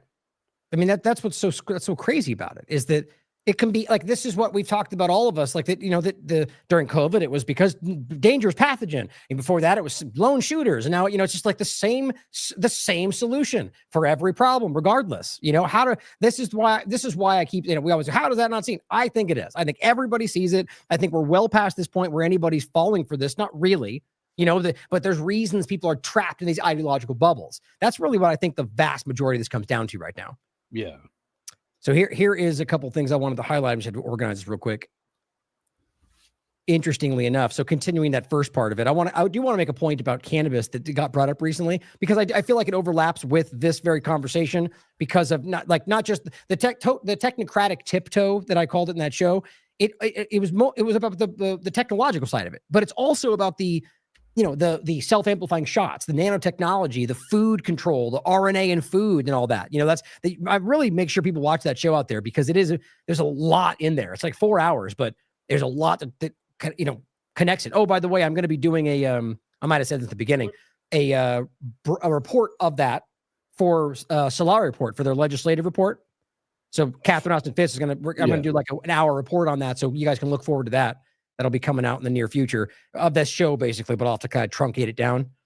Here's a clip that I'll play real quickly. This is from Big Brother Watch on the same point of like the biometric technocratic stuff. It doesn't seem fair. It doesn't seem legal. We asked the public about what their thoughts about the passport photos, you may not know this out there, being subverted into facial recognition databases used for surveillance. Right? Freedom, liberty, winning, they're just scooping up everything and giving it to Israel too. Don't forget, because they have a memorandum of understanding around the AI direction. They have access to all this data. Here's the clip. Far off from people being dragged out of their beds in the middle of the night because the computer has said they've done something which they haven't. British passport and immigration databases are being used by the police for mass facial recognition searches. So when we went to a passport office and told people their personal data was being used for surveillance, it's no surprise what the public thought of this. Yeah, I don't think it's a good thing. And I think use of kind of AI to do stuff like that we're going into quite dangerous territory. Is it just going to be the average person who's just going to be dragged in for something because you look like somebody or you're in a place or something, whereas the people who they are after, they haven't got their passport? The government think that they can, run around and do whatever they want pertaining to these images, and it doesn't seem fair. It doesn't seem just. I would say it doesn't even seem legal. I don't know whether the statistic that we are the most watched people in the world correct. I have no access to that kind of verified information, but I could see that we are certainly in a top maybe 10. And you wonder, who is more. There's a genuine debate on, like whether US versus the UK, because it's pretty crazy. UK is insane in that regard, Yeah. Oops, that's for a later point. If we get to that, some Israel stuff. But so this was Big Brother Watch. On top of that, here's Drop Site News. Hundreds of former Israeli spies are working in big tech, database shows. Our audiences already know this, but it's like, it just doesn't stop being obvious. And it's not every, it's very specific control structure stuff. And Israeli spies, Israeli Unit 8200 intelligence connected through these things. A $25 billion deal is the latest acquisition to strengthen the link between the U.S. tech sector and Israeli intelligence. Like, they're not even hiding this right now. Authentics and Twitter, it's in your face across the board. You won't need an ID anymore under TSA's new pilot program at 14 airports. And we all know what this means. Your biometrics. Don't worry, it's going to be easier. You can scan your biometrics. It's like this is sprinting in this direction. New Orleans called out for its sketchiest use of facial recognition. It's all rolling out around the country as we speak. Big Brother satellite capable of zooming on anyone, anywhere from space to set launch in 2025. Trump's Pentagon plans to create a domestic civil disturbance quick reaction force with hundreds of National Guard troops to swiftly deploy to U.S. cities over all over the country. Who cares about the legalities or, the National Guard being deployed across state lines? But see, this is where these merge together, right? So they're using big tech, Israeli infiltrated big tech, to spy on you all the time. And now we're having rapid deploying Gestapo forces put out to stop you from protesting. That's what this really is. Pentagon would plan to create military reaction force for civil unrest, which means a protest. If you read it yourself, they're making it clear. Trump has said that. In fact, comment on that for me and I'll grab a clip about the protest. What do you think about that? Well, again, this is stuff that he's been talking about for years that he wants to do, would like to do, and now it's coming to fruition. When you give a wannabe tyrant all the toys and toolkits of a tyrant, what do you think is, you give a monkey a brain, what's it going to do? It's going to hump another monkey. That's what they do. That's, or at least the first thing. And the second thing is they're probably going to throw around a bunch of poo at everything. And that's what we're watching. Trump gets back here, anybody gets elected, and then the people get screwed. And then they start flinging stuff all against the walls and everything else. It's always the people that are left up to clean up afterwards. Yeah, or pay the price or get, covered in poo. That's just it. It's just that's how the business of the state operates. And yeah, 100%, these guys want to crack skulls. They're ready for it. They sat, on the apparent sidelines, even though that didn't really happen either. During all of the George Floyd stuff, there was everything that happened during COVID when you could have found your feet and stood up for what you believed in. Just sat on the sidelines for that, so there's a lot of pinup animosity among the anti-protest sector and the people that are getting, $50,000 to $80,000 signing bonuses to sign up for ICE or any of these other let's go do martial law enforcement apparati. And we're in the era of complete distrust in government. So they have to, what Frank Zappa say, the illusion will continue as long as it's profitable, and as soon as it isn't, the lights will come on, and they'll open up the curtain to reveal the blank brick wall behind it where everybody gets lined up to get shot. Yeah, I'm sure it certainly feels that way. It's so obvious as these things continue to trickle forward. And this is why you get the Nick Sorters and Benny Johnsons that just clap and scream and jump up and down, winning, we're doing the best. And it's not even in line with even a fraction of what was originally put forward. And they all we voted for this. It's like, point out where this was even brought up. You know what I mean? Like this wasn't even in the conversation. It's just so lazy. And I think that most people can sense a problem, even if they think they or just desperately want to believe that Trump somehow will bring it all back to the way it's supposed to be. That they're uncomfortable. This is wrong. This is not what we believe. And it's every which way you look at it. Whether it's illegal or not, this is authoritarian. From the top down. This isn't going through Congress. It's just every which way you look at this. And so I wanted to overlap it with the food point as well. I just talked about the self-amplifying shots, and we can kind of finish on the COVID kind of overlap on it. Trump admin leans into self-amplifying mRNA shots under guise of ending mRNA and RNA in food. So on the food side of it, first, just I guess not food necessarily, even though yes, cannabis can be applied. Hemp can be used in the same way.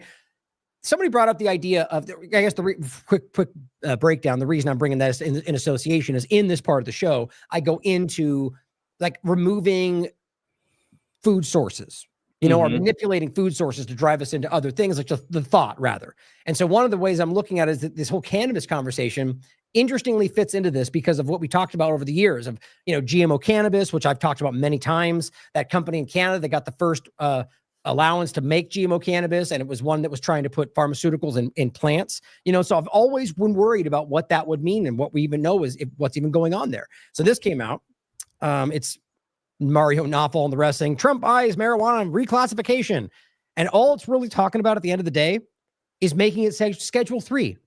And I'm just like, gosh, this is so stupid, this whole thing. And he came out before, this was back in 2024, saying, just sum it up quickly, that he wants to make it Schedule 3, saying, I believe it's time to end the needless arrests and incarcerations for small. Okay, well, you're not even doing that, though. Schedule 3 would still be a crime. And on top of that, you're not the reality of what cannabis is. That's still not even valid. It's like, it's the medical use aspect. I mean, every week I can go over all of it. In fact, I'll bring up my top 10 one. But it's a weird thing first that this is kind of what's being stated, that he's somehow going to change this, which I almost don't even think that'll happen. Right. Overlapping it with DC. Trump says that marijuana decriminalization opened the door to disorder in DC. So it's like he's still this old Republican mindset on it, And Trump weighs reclassification of a less dangerous. You see, you know exactly where I'm going with this. I'm sure this would frustrate you as well. It's why are we taking, it's thinking with RFK. You said it's bad. You said it's killing people. Why is it still there? We don't want these ridiculous half measures to appease us. That's not the answer, because my final point, it seems to be, if it's less dangerous and they still have it restricted, but we're going to allow it for you, it's going to be manipulated through the government. It's going to be exactly what I'm worried about. And it'll be used in the exact same way because it's still functioning through the government. So what do you think?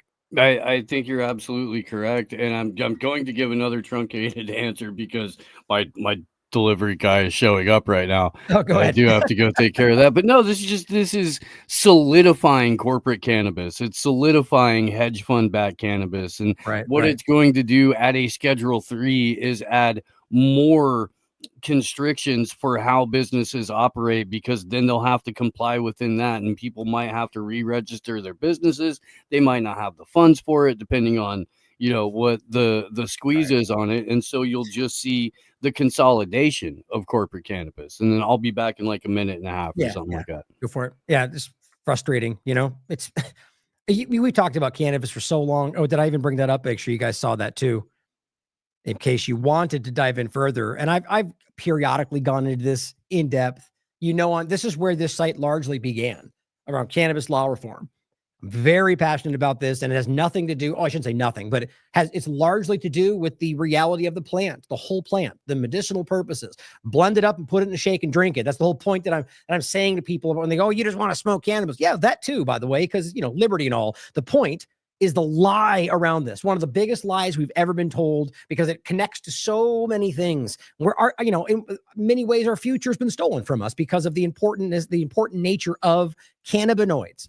Naturally occurring in breast milk, for in the processes that allow the suckling process. Like, these things are inherent in our species. It's not a joke. It's just it's wild. The point is, top 10 marijuana myths that no one should believe, and it's pretty much all the ones you'll hear from ridiculous people left and right. It's crazy. So I'll include that for you. But my point in bringing it all up was just one, the interesting way people frame this, when clearly he's not pro. It's a political point to be used. That's what it seems like to me. But overall, this one says, not that I trust CNN's reporting, but on this, the off chance is true, I'd encourage the White House to nix it. Liberalizing the law around Haitian oregano gives Big Kim Kardashian energy, not the sort of thing people voted for in November. That this was just her saying, yes, we did vote for this November. Trump campaigned on Schedule 3. So it doesn't even seem that they fully grasp what was being said and why, but ultimately creates a structure of controlling this. And my point is that whether, what they might do to it. See if this pops up.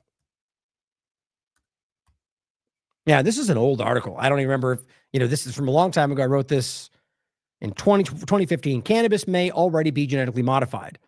And it was Prairie Plant Systems, Inc. Oh, yeah. See, they're not even a company anymore. I removed the link. Or at least that the link was dead and wasn't there anymore. The point is, the company was trying to put pharmaceuticals inside these plants, and they were the ones that got tapped for making GMO cannabis all the way back then. So you just wonder how it might be used. And then last on this kind of segment is Noxie saying, "Are you willing to sacrifice your liberty for security?" And there's a saying for that. You deserve neither. Billionaire Larry Ellison says a vast AI-fueled surveillance system can ensure citizens will be on their best behavior. We've talked about this many times. 2024. Said about police, said about you. And so this is the world they're building. Now, if that's just the world for now because Democrats broke it, well, does that change the reality of what people like Larry Ellison are saying, who are literally tapped into the highest level of power within his administration? No, it doesn't. It's going this way, regardless of what narrative you tell yourself to make yourself feel like it might not be going the way we all see it going. And again, and this was these were just, I didn't bring these up earlier, but the show we did about Washington, D.C., in part, you understand that. 3 GOP-led states to send hundreds of National Guards, we mentioned that earlier, to D.C., which is a violation. Same thing here.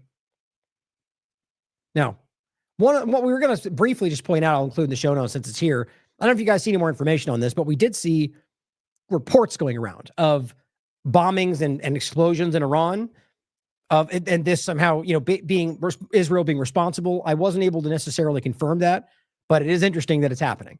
Right, that at this time, it seems, if they spin this out right now again, all that's going to do is lead to the breakdown of everything that's happening, probably by design. And that's what Israel does. Just what I was saying about Ukraine, that's what they do. If Israel doesn't want this to go this way, they will break it down. Now, let's talk about some mRNA and self-amplifying before we wrap here today. Just want to reiterate a couple points that I think are relevant. In case you forgot, by the way, we did this show, same thing, or this one here. Oh, I forget to put that in the show notes for you. This one here. Trump admin leans into self-amplifying mRNA. I've got some extra updates for this that you might find relevant. If you don't remember the show, the point was the $500 contract, which, by the way, anybody in the chat have any insight? Because I still have yet to see a single one of those 22 contracts canceled. We heard a lot about the 500 million in contract, canceling it, ending mRNA. Not what's happening. It was clearly a head fake. But even on top of that, I still have not seen those 22 that were canceled, which I thought would be. The point was, if you remember, they're telling you that Amplitude Therapeutics and Arcturus, those two companies, are going to be allowed to continue the shots they're making. And one of them is an mRNA self-amplifying COVID-19 shot. Another one is an mRNA self-amplifying bird flu shot. And Amplitude also making a self-amplifying COVID shot. That's what they're allowing to continue. So first, they're not stopping mRNA, even COVID shots, because they're continuing those right there. Secondarily, it says very clearly, other uses of the mRNA technology within the department are not impacted. So, in relation to food or any number of other things they're using them for, that is also continuing. So we clearly have these normal ones continuing. We have self-amplifying shots, which seem to be continuing on top of that, which is like a third category, but they're also continuing. So, and the $500 million that they're removed, it was earmarked for COVID shots anyway. And they're now using it to make COVID shots because that's what it's going toward. It's going toward this direction. They already told you that. So here's that. I'll include for you. Now, and also on top of that, we also mentioned that Dr. Sherry Tenpenny pointed out that they're now making and are using a brand new self-amplifying RNA rabies vaccine for dogs. See, it's not going away, and it seems that they're just aggressively leaning into self-amplifying as if that's not the same thing, even though it is in the same wheelhouse for sure. And here's the actual link, so in case you wanted to prove it, which you always should, the first and only companion animal rabies vaccine built on RNA particle technology. That is currently coming out through the Donald Trump administration. But again, if you understand the reality of it, just your government. Left and right, it's all really an illusion. Informs New Jersey nurses. Beginning this week, AstraZeneca has launched FluMist Home, a direct-to-your-door at-home delivery service for FluMist. And we've talked about FluMist before. The aerosolized injection inoculation discussion. This means the vaccine can now be ordered online and mailed to your homes. Ask yourself, does that even remotely line up with what RFK Jr. was telling you before? Maybe you think it does. I don't think it does. I think this is the same problem. In fact, let me just double check real quickly to see if I've got that in there. I know we've talked about it before. But remember, Donald Trump is the one that brought in the $50 billion investment from AstraZeneca to make manufacturing in this country. And now we have AstraZeneca's FluMist shot continuing to be distributed and made in this country. Let me look real quick, see if I have another article to reference for you guys. Looks like this one, that's from today. Look at that. See, I'm telling you, see, as usual, we're breaking these things down ahead of the curve because we're paying attention. This is from 2022. Nasal flu jabs cause strep. Look at that. Right? And this is the same conversation. This is when it hasn't been out. They were working, they were studying it, they were testing it, and we found out that it was also causing strep throat. And plenty more, by the way, so I'll include this for you to check out. But here's the interesting part. Many people have broken this down, and here are the links for you, right from AstraZeneca. Unvaccinated individuals who are close to those vaccinated with FluMist, the newly FDA-approved at-home nasal flu vaccine from AstraZeneca, might unknowingly be vaccinated without their consent due to shedding of 4 synthetically modified live attenuated viruses. So they're still synthetically modifying, right? They're still manipulating these things. These are not just even like we said, even the original dynamic, the whole cell version that they're talking about, that has plenty of its own problems, but it's kind of a bastardization of both at this point. Sneezing shortly after administration could also theoretically expel, as this was not studied. Trace amounts of non-viral vaccine components, including gentamicin, to nearby individuals before they cleared from vaccine person's nose. Now, this is directly from their own study. Here's a breakdown from Dr. Mary Talley Bowden. FluMist vaccine approved for human use. And guys, it's riddled with all of the same things that we've been calling out since COVID-19. I mean, she goes right down through it. I'll probably do this more so on a show with more time. Look at this. Pregnancy. FluMist is not absorbed systemically following intranasal administration, and maternal use is not expected to result in fetal exposure to the drug. Great. Not expected. FluMist is not absorbed systemically by the mother following intranasal administration. So they're claiming you can give this during pregnancy, which is like everything else. Fertility. FluMist has not been evaluated for its carcinogenic or mutagenic potential. But take it while you're pregnant. It's like this is the same thing every time. And these are the things that RFK Jr. called out in the past. And she goes over it. FluMist is not approved for children. You're going to 24 months of age, but I'm willing to bet you anything it will be pushed on them regardless, just like we saw during COVID, because the benefits outweigh the risks. It's always the same logic, but you can read through for yourself. It's the same problems. And she points out the first self-administered vaccine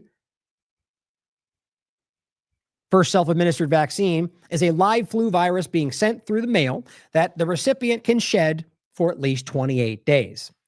According to their research, by the way, what could go wrong? It's just, you back there, Steve, you have a comment. This is, just in case you missed it, we're just simply talking about the FluMist conversation. And the point that AstraZeneca's FluMist that is now being shown based on which, Trump brought in AstraZeneca for the infrastructure, and it's being shown to both shed as well as be untested properly for pregnant women. And even though they're telling people they can use it in that way, and ultimately that it is shedding and it's being, so and we had talked about this back in 2022, the idea that these nasal flu jabs were already being shown to have problems. Have you heard anything more on this? What are your thoughts? But this is just the development of technology that they've been trying to put out for several years now. I'm remembering the Global Health Security Report that was issued by Hopkins that had a whole section on self-spreading vaccines, on mist-based, on agriculture-based, various different gene therapies and, vaccinations and, stuff like that. And that was 2021 when they released that report. And so this is that we're seeing that hit the public. I'm sure they've been in development for quite a long time, if not already on the open market for quite a long time. And now because even politicians were referring to the COVID shot as like the jab and stuff like that, and the shot. I think the urge to develop non-needle based forms of transferring the product has been a top priority, and I'm sure that they'll get most of, if not all of, the approval they need. Well, yeah, I mean that's already there. These things don't seem to ever really go through, like obviously well before RFK Jr. pointing these things out, like the proper, whether placebo tested, like he has been rightly so calling these things out for a super long time. And yet more than once now, even the placebo point, they rolled out a shot that wasn't tested to the gold standard placebo. And it's just so insulting to our intelligence that they will stand there, or say we're ending gain of function and then literally write down that they're not doing that, but becoming the world's leaders in the ones they like, or any number of things. We're closing USAID. No, you're really not. It's just infuriating. We have to keep going through it. It never stops. But the overlap to this is, I'm leaning in the same direction. Like I did these shows around Ralph Barrick, that they funded research on coronavirus-induced myocarditis. That's easy to prove. It's from his own curriculum. But they also worked to aerosolize it in the caves in China, also right out of his own curriculum. We have this study from MIT, dual use, new aerosolized mRNA delivering nanoparticles can vaccinate or they can eliminate. It's just all these overlapping points. Not to say that we know necessarily that well, for one, mRNA in the shot doesn't appear to be the case, I don't think. But on top of it, the idea just that aerosolized, all these things being problematic in the direction of where the research comes from, what they were trying to accomplish with COVID-19. And now they're just kind of sidestepping into the same problem. It makes me very suspicious about what their agenda is. And I guess because of RFK's in the position, it's a lot of people will choose to, I guess, not even consider that. It's concerning. Well, yeah, because it's just when people aren't looking, that's when usually the worst stuff gets done. Now, they are getting more brazen about announcing the atrocities they're planning on committing and unveiling, getting a little bit more bold, but that's because I think mistakenly they're overconfident in how captured the country is. You think? I mean, I feel like it's more desperation. I mean, they must know. They're not that stupid. They've got the same insight. They can look at the platforms, like maybe a Trump or I could see them on their own time being completely lost in their own echo chamber. But from like the real string pullers, I don't think I think they're very aware. I think that's why a lot of this is happening, so it depends on, I guess, how informed you think the Trumps of the world actually are. Yeah. I mean, I do think that most of those people live in a bubble of yes men. Yeah. And that once they're outside of it, then it's starting to see things a little bit more clearly, then crisis of conscience, then is there an opportunity for me to grift off of this? And then, that's usually the way that it goes. But some people actually do become legitimate, outspoken critics from the inside of the administration. Catherine being one of those people. Right. Right. So it does happen. I know it happens. It's a little bit more, way more Michael Flynn's than Catherine Austin Fitz is out there. And I wish it was the other way around. Yeah, I agree. Well, and here's an example of one, so Jay Bhattacharya came out as, critical, and there's a lot of moments where you felt like he was pushing back, but, maybe he has good intentions, but believe this is the path. It's just, it's hard. As Sasha Latapova says, quoting Jay Bhattacharya, still, I do not believe the mRNA vaccines caused either mass harm or on the one hand, or mass harm on the one hand, or save 14 million lives on the other. These estimates swing wildly based on speculative modeling, not concrete evidence. A recent modeling study concluded that the global coronavirus vaccination campaign saved 2.5 million lives between 2020 and 2024, mainly among the elderly, which is just absurd. The scientific controversy over vaccine effect on mortality rages on. And she just says, go to hell, like calls them out for, it's this wishy-washy, like, we need to be able to take a stance on the reality of this. Even their own science shows the reality of how dangerous this was. And so if even people like this who are in there, supposed to be like the token showing you they care about your opinion, it just kills me how these things are the most dangerous thing I've ever seen put in front of people as a product. It's just shocking. And still you get these kind of responses. It's alarming, and here's a clip from well, wasn't Jay Bhattacharya Peter Thiel's best buddy when they were undergrads at Stanford? Yeah, there's definitely many overlaps, but see, to me, there's plenty. I'm sure that Peter Thiel can be tied back to plenty of people that might not necessarily be, willfully deceiving people, if that's what we think is happening. But I think it's on its face, you can see these people who are, they're immersed in the same data that we are. And to come out of this acting like, well, we don't really know is even being objective about this, it's like that. That doesn't fly for me. This is one of the most provable things I've ever studied, I've ever gone through on this show. These things are killing people, and the whole world seems to know that. And so it just makes you really worried about where that's going. Here is a couple more things I want to show on this. This is Dr. Bhakti. Remember, we played that clip. I think it was 2020 he came out. And he said all gene-based vaccines, and I can actually probably find it in here real quick. And it's just important to see how, people like this deserve so much credit. The continuity, that he had, there it is right here, that he's been saying this from the moment this came out, put his career on the line when it was dangerous, well before even most independent media. And still now he's evolving it to make it even more alarming. But here's what he said. We're just the beginning part. All gene-based vaccines, independent of manufacturers, produce the same result in the vaccinees. He has looked at 15. In the last 4 days, the number has been increased to 70 individuals who died after vaccination. These were people who died at home. You get it. It goes on for a minute. He's basically saying that anyone, regardless of whatever category, whether it's AstraZeneca or, all gene-based vaccine are going to hurt you. That's what he's very adamant about. Here is the new one. We are now introducing an agent, so-called vaccines, which are blinding the minds of people, because these vaccines are making people stupid. They're making people lose their intelligence. And this is the most dangerous part of all. These vaccines are killing people. You have your myocarditis, you've got your strokes, heart attacks. These are all terrible. You've got all these athletes that are dying. You've got all these young people that are dying. Very bad. But the worst thing is that those billions that have been injected are losing their minds. This is something that people don't realize. And they're becoming more and more controllable because they cannot say no. It's fantastic.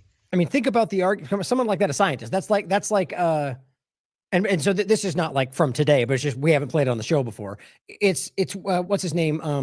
Dr. Yeadon, Michael Yeadon, coming out and saying like, you know, and he was, you could see he was like almost uncomfortable in using it, but he's like, I don't know what else to call this but evil.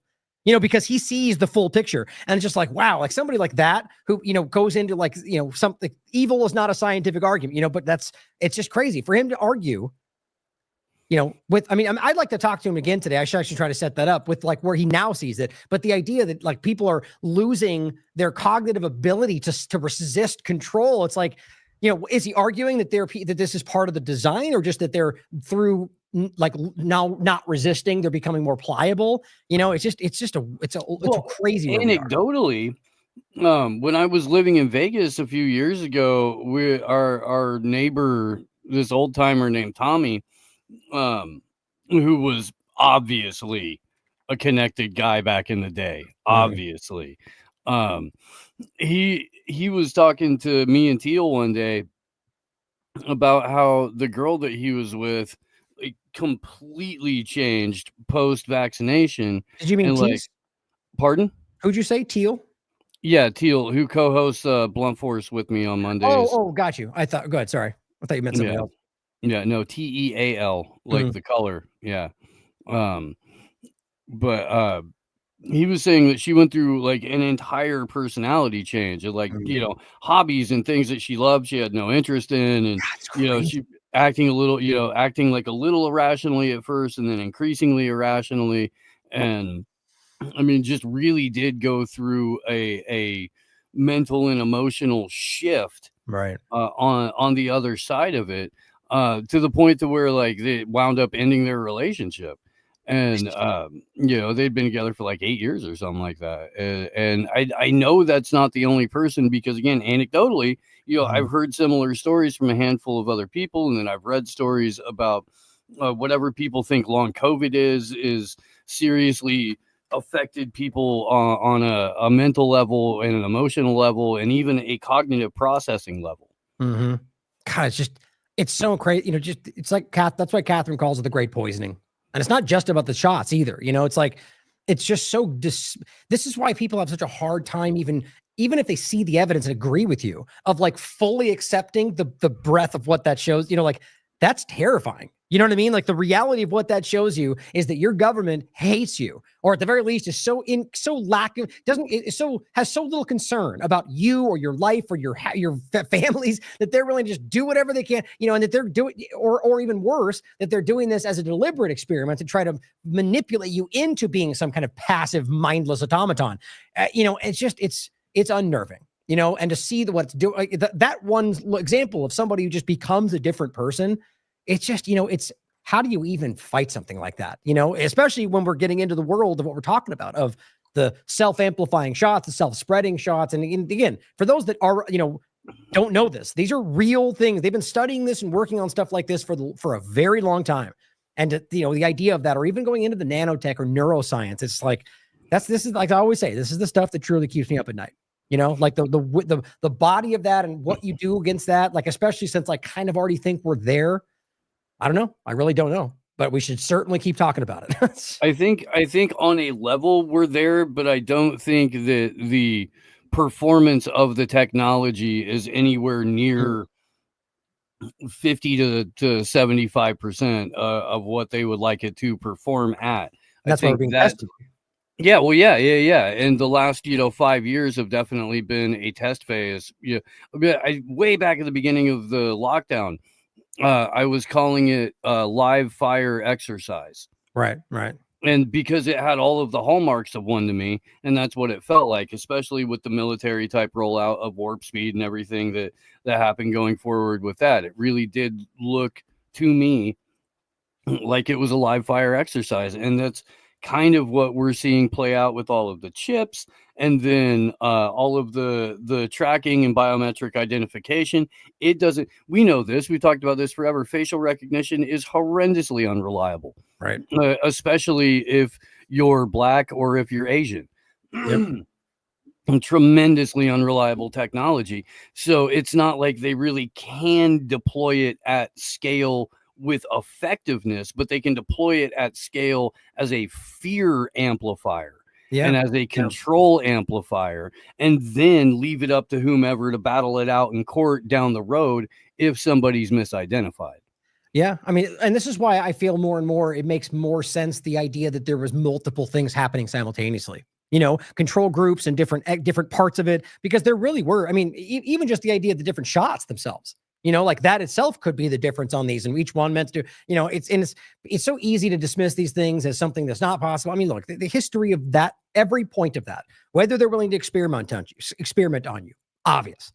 239 times throughout the history can prove, you know, or whether or not there's enough ability to control something like that without that becoming a known topic. Like, you can prove that these things are not that difficult, you know? So it's like weird that people are so willing. Again, I think it comes back to the willing to dismiss it. I think it comes back to the, you know, if I don't acknowledge this, if I don't accept this, it's not real. You know, like I just can't live in a world where that's what's happening when I'm supposed to believe Donald Trump is saving me from the big bad deep state. You know, it's like, even though, yes, that does exist, clearly they're not, though. Clearly they are. Like, that's what I was making fun of people. I'm like, you know, the fact that you like listen to what you're saying right now, like you think you're the rebel fighting the deep state, you're literally parroting the power structure's argument and supporting them using it against the populace. Like, you're not the rebel, man. You are supporting what you think you're fighting right now, you know? And I just hope that breaks through to some people.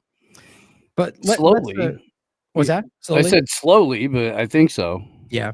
No, I do, man. You know, I do. It's about reaching the people that need to see it. And I think the ones that are keeping the kind of, crumbling partisan control structure, keeping it tipped up with popsicle sticks and bubble gum, you know, keeping it going. You know, I think they're the ones that they don't need to hear this. They already know, and they don't care. You know, they're invested in the status quo. And so until we can somehow break that model a little bit more, they're keeping it going, which is just depressing, you know? And with let's end on this note with things like this. I thought this was really interesting. Ozempic. We could probably talk about this on Tuesday as well, but you know, it's funny because you call him Ozempic Jones, and you just wonder how many people out there are using something like this. But Hollywood's miracle drug just destroyed 1,800 lives. Ozempic users developed a horrifying disease overnight, and it can't be cured. And you can read more on it. All the information is down below, and I simply just added to it. Which, by the way, I do want to talk to a shout out to.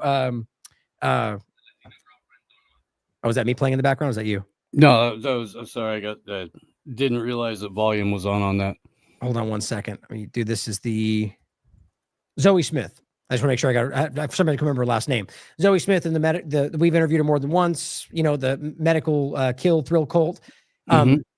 She's done some work on methylene blue. Yeah, that's what I'll read what I wrote real quickly. I said, how long until we get the same revelation about methylene blue, which I believe is kind of already there. Why anyone would ever decide to, this is so important, whether COVID-19 shot or whatever else, why anybody would ever decide to jump into using something that is being highly politically promoted while having limited info is beyond me. Like, didn't we just go through this? You know, it's like, it's weird. And I said, especially after what most became aware of during the COVID-19 illusion. So she did do some work on methylene blue, and I have seen some stuff coming out about these, you know, problematic overlaps, but this was one too that got like shoved in people's faces. And now, you know, it's just weird, isn't it, that we even can fall for this stuff still? And I think it's more than just the big, you know, one last point I think it shows me is the people like Jones, the rest are, it's kind of like the way I've seen Congress in some ways. They think that they're above it and see it, but they're being played just like everybody else. You know, like it's a lot of that. But what do you think about that? The stuff that I've looked into on methylene blue, is that 95 to 98% of it is coming from some facility in China that nobody has any sort of idea, you know, what's in it, what the conditions of the facility or facilities are. Most of it is just, you know, not even third-party manufactured. It's like fifth-party manufactured, and it's being touted by all these various different influencers. Now, Miriam Hanine has a completely different take on it, but apparently there's somebody she's been working with for like 15 years who she, swears that, it's a quality product, and there are in limited cases, beneficial uses to it in conjunction with a bunch of other things. And at that point, you kind of get lost in supplement land. Like, is it the thing that I'm taking? Is it the combination of the other things? Is it placebo effect? What's really going on here? But the things that we do know about it seem to mostly have negative connotations as far as that goes. Yeah, well, on that note, and and she's somebody, she has that opinion. Look at what she has to say about it, right? Mary, she is somebody that, she's not somebody that's going to be out there screaming things just to, she believes that, right? So let that matter. Look at what she has to say about it. Consider her opinion. What's interesting though, and I've yet to go really deep on this, other than some of the points that people pass my way, and I plan on it, but that, it's not to say that it's not beneficial in some way. Right. So maybe from her perspective, she's had some kind of, positive change, which doesn't then mean it's still not also potentially dangerous. You know what I mean? 'Cause it's also not everybody taking it. So definitely consider all the different opinions. But so the overarching argument is that there's, or rather my argument is it's untested, lacking of information, and yet being shoved on you for a political reason just feels like too obvious, and it's just a weird kind of thing here. But I think that a lot of these things are, like experimentation in some way, but like, that's just a gut feeling. But like, you see him RFK putting it in his drink, on a very public congressional thing. It's like, they very well knew that would be seen and that would get discussed, and so it's like, and by the way, Jones is all about it. He said he takes it all the time. And it's like, I talk fast. I do it all the time. And I started noticing some of the way, like I'll rush through things and I won't finish my sentence. I'm watching him talk these lately. And I'm like, it's almost like it's like an alarming version of it, like I can't even hear half the time. I hope I don't sound that bad all the time. It's like, so it's like, you wonder, I know somebody that does take it that's somewhat close to me. And it's like, I see that. It's like, they're so worked up, and it's like, that's not necessarily a good sign, that it's like this overwork, but it's very interesting to me. But the overlap of all these things, it's just like, there's not a shortcut, guys. There never really is a shortcut, right? It's about just doing it the right way for the right reasons. Very interesting. Yeah, I mean, again, there's things that you can do that, are beneficial supplements, beneficial nutrients, stuff that you burn through during the day that you do need to replenish at the end of the night that people don't necessarily think about, like magnesium and potassium and stuff like that, stuff that your body really wants and needs. And there are, ways to rebuild that, but that's not a shortcut. That's just maintenance. You know what I mean? Right. And so which helps you, build the kind of body that you would want, or that, you're working towards, is doing that kind of regular maintenance and kind of, replenishing your supply of certain things that you burn off throughout the day. But I don't in any way, shape, or form view that as like a cheat. I know there's people who are trying to do that with everything from, testosterone to Ozempic and all points in between. And yeah, it is more than likely going to wind up doing much more harm to your body over the long term than you're going to see short-term happy results. Yeah. Or at the very least, just like I said, wait to find that information out, like have more. And even then, like we said, that study could be wrong. They could be lying or have money invested and lie. But at the end of the day, something better than just a bunch of political narrative. Like, there are things out there, but it's very limited in what you can find. And I looked into it just because of that. And it's like, it's something like this. I'm going to wait anything to find out whether, to watch to look at the reaction, look at what, like steroids, for example, everyone thought it was a miracle drug. And it turns out, oh, wait, it's actually really bad for you. Whether that was known or not, it's kind of the same point. It's just as individuals out there, there's always a company, a government, a manipulator, some crypto manipulator. It's somebody out there always trying to get you, to manipulate you, to play you, always. That's just the way the world is. So be on guard for that. Doesn't mean you have to be uncomfortable about it, but it's the same point of questioning everything, right? Doesn't matter what it comes from. Doesn't matter if it's someone you believe in.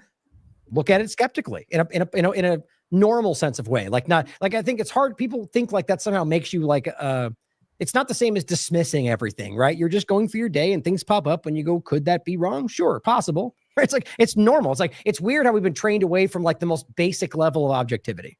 That's right. Right. Or in the media specifically, like it's the extremes of it. It's either go along with all of it or just be contrarian for the internet's points. And if you do follow up on it, it's always you're speaking to the least amount of people in the room with the most extreme in-game scenarios for all of it. And it's just so disingenuous.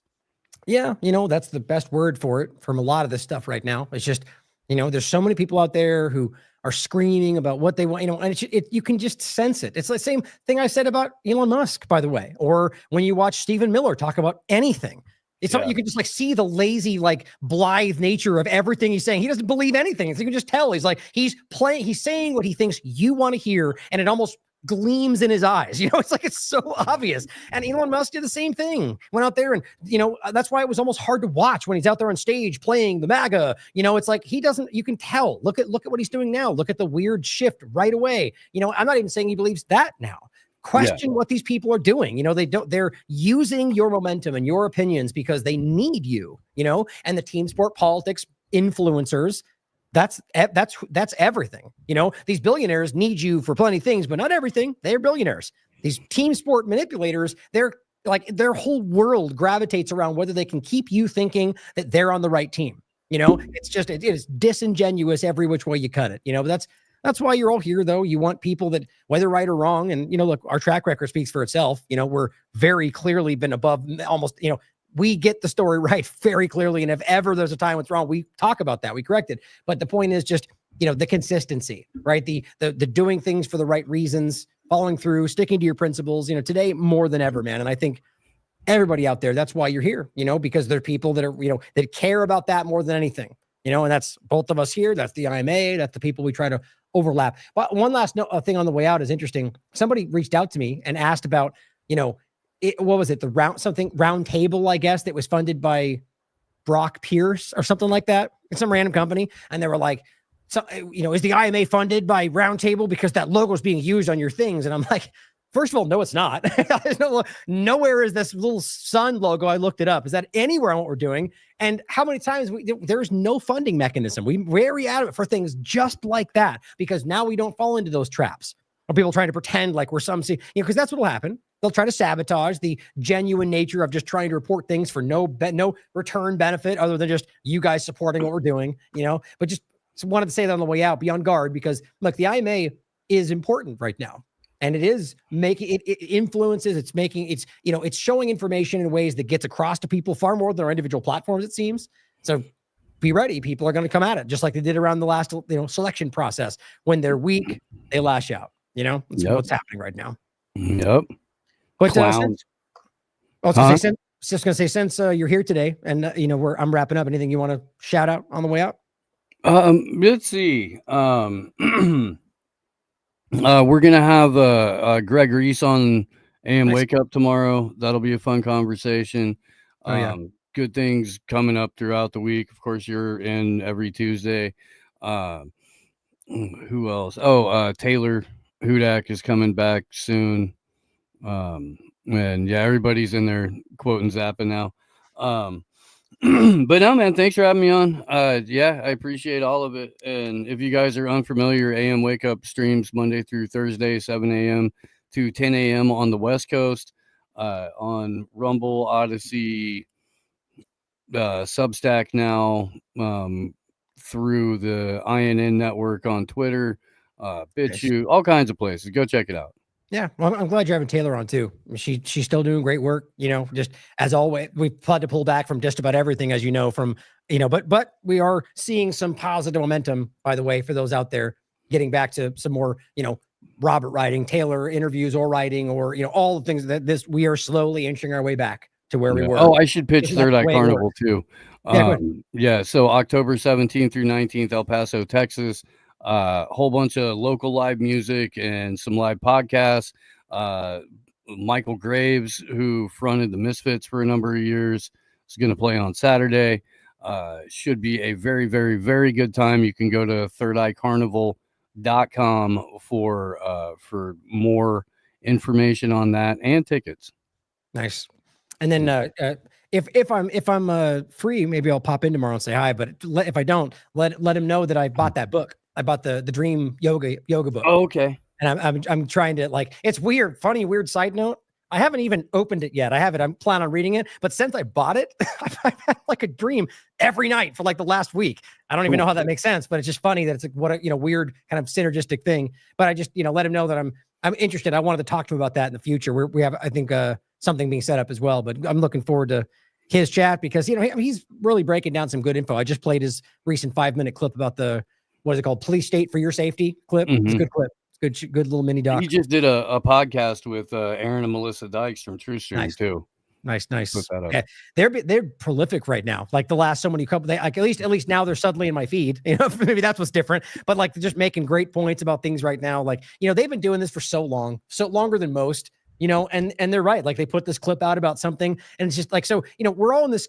Some of us far more than others, like them. Like they've been calling these things out for so long. Imagine how frustrating it must be for them to be like, yeah, what we said 14 years ago. It's like a lot of us are going through that right now in varying degrees, where it's like, it's these new things are coming out, or like Jones jumps out and starts talking about ticks and Gates funded. Stopping you from eating meat vaccines. And I'm like, first of all, he literally gleaned that from that people's voice garbage, because that's not actually even what's really happening. It's like an overlap of stories. But I said, this might as well be a daily wrap up from 2023. Probably also a show from TrueStream Media from 5 years before that. It's like, it's frustrating to see how that keeps going. Their Plum Island documentary is still the best thing I've ever seen in that conversation, but it's just interesting how much of that is happening right now, where it's like, either just people trying to kind of co-opt the truth because it's becoming more and more obvious, or trying to like draw you back into things, even though there's not new breaking information, but they're covering it like some bombshell story to like, don't look at Epstein, don't look at Israel, don't look at the genocide. It's everywhere you look right now, but I'll leave that on the way out. But thanks for joining me today, brother. It was nice talking with you on the show. Heck yeah. You too. Thanks for having me on, and we'll see you on Tuesday. Sounds good. And as always, everybody out there, question everything. Come to your own conclusions. Stay vigilant.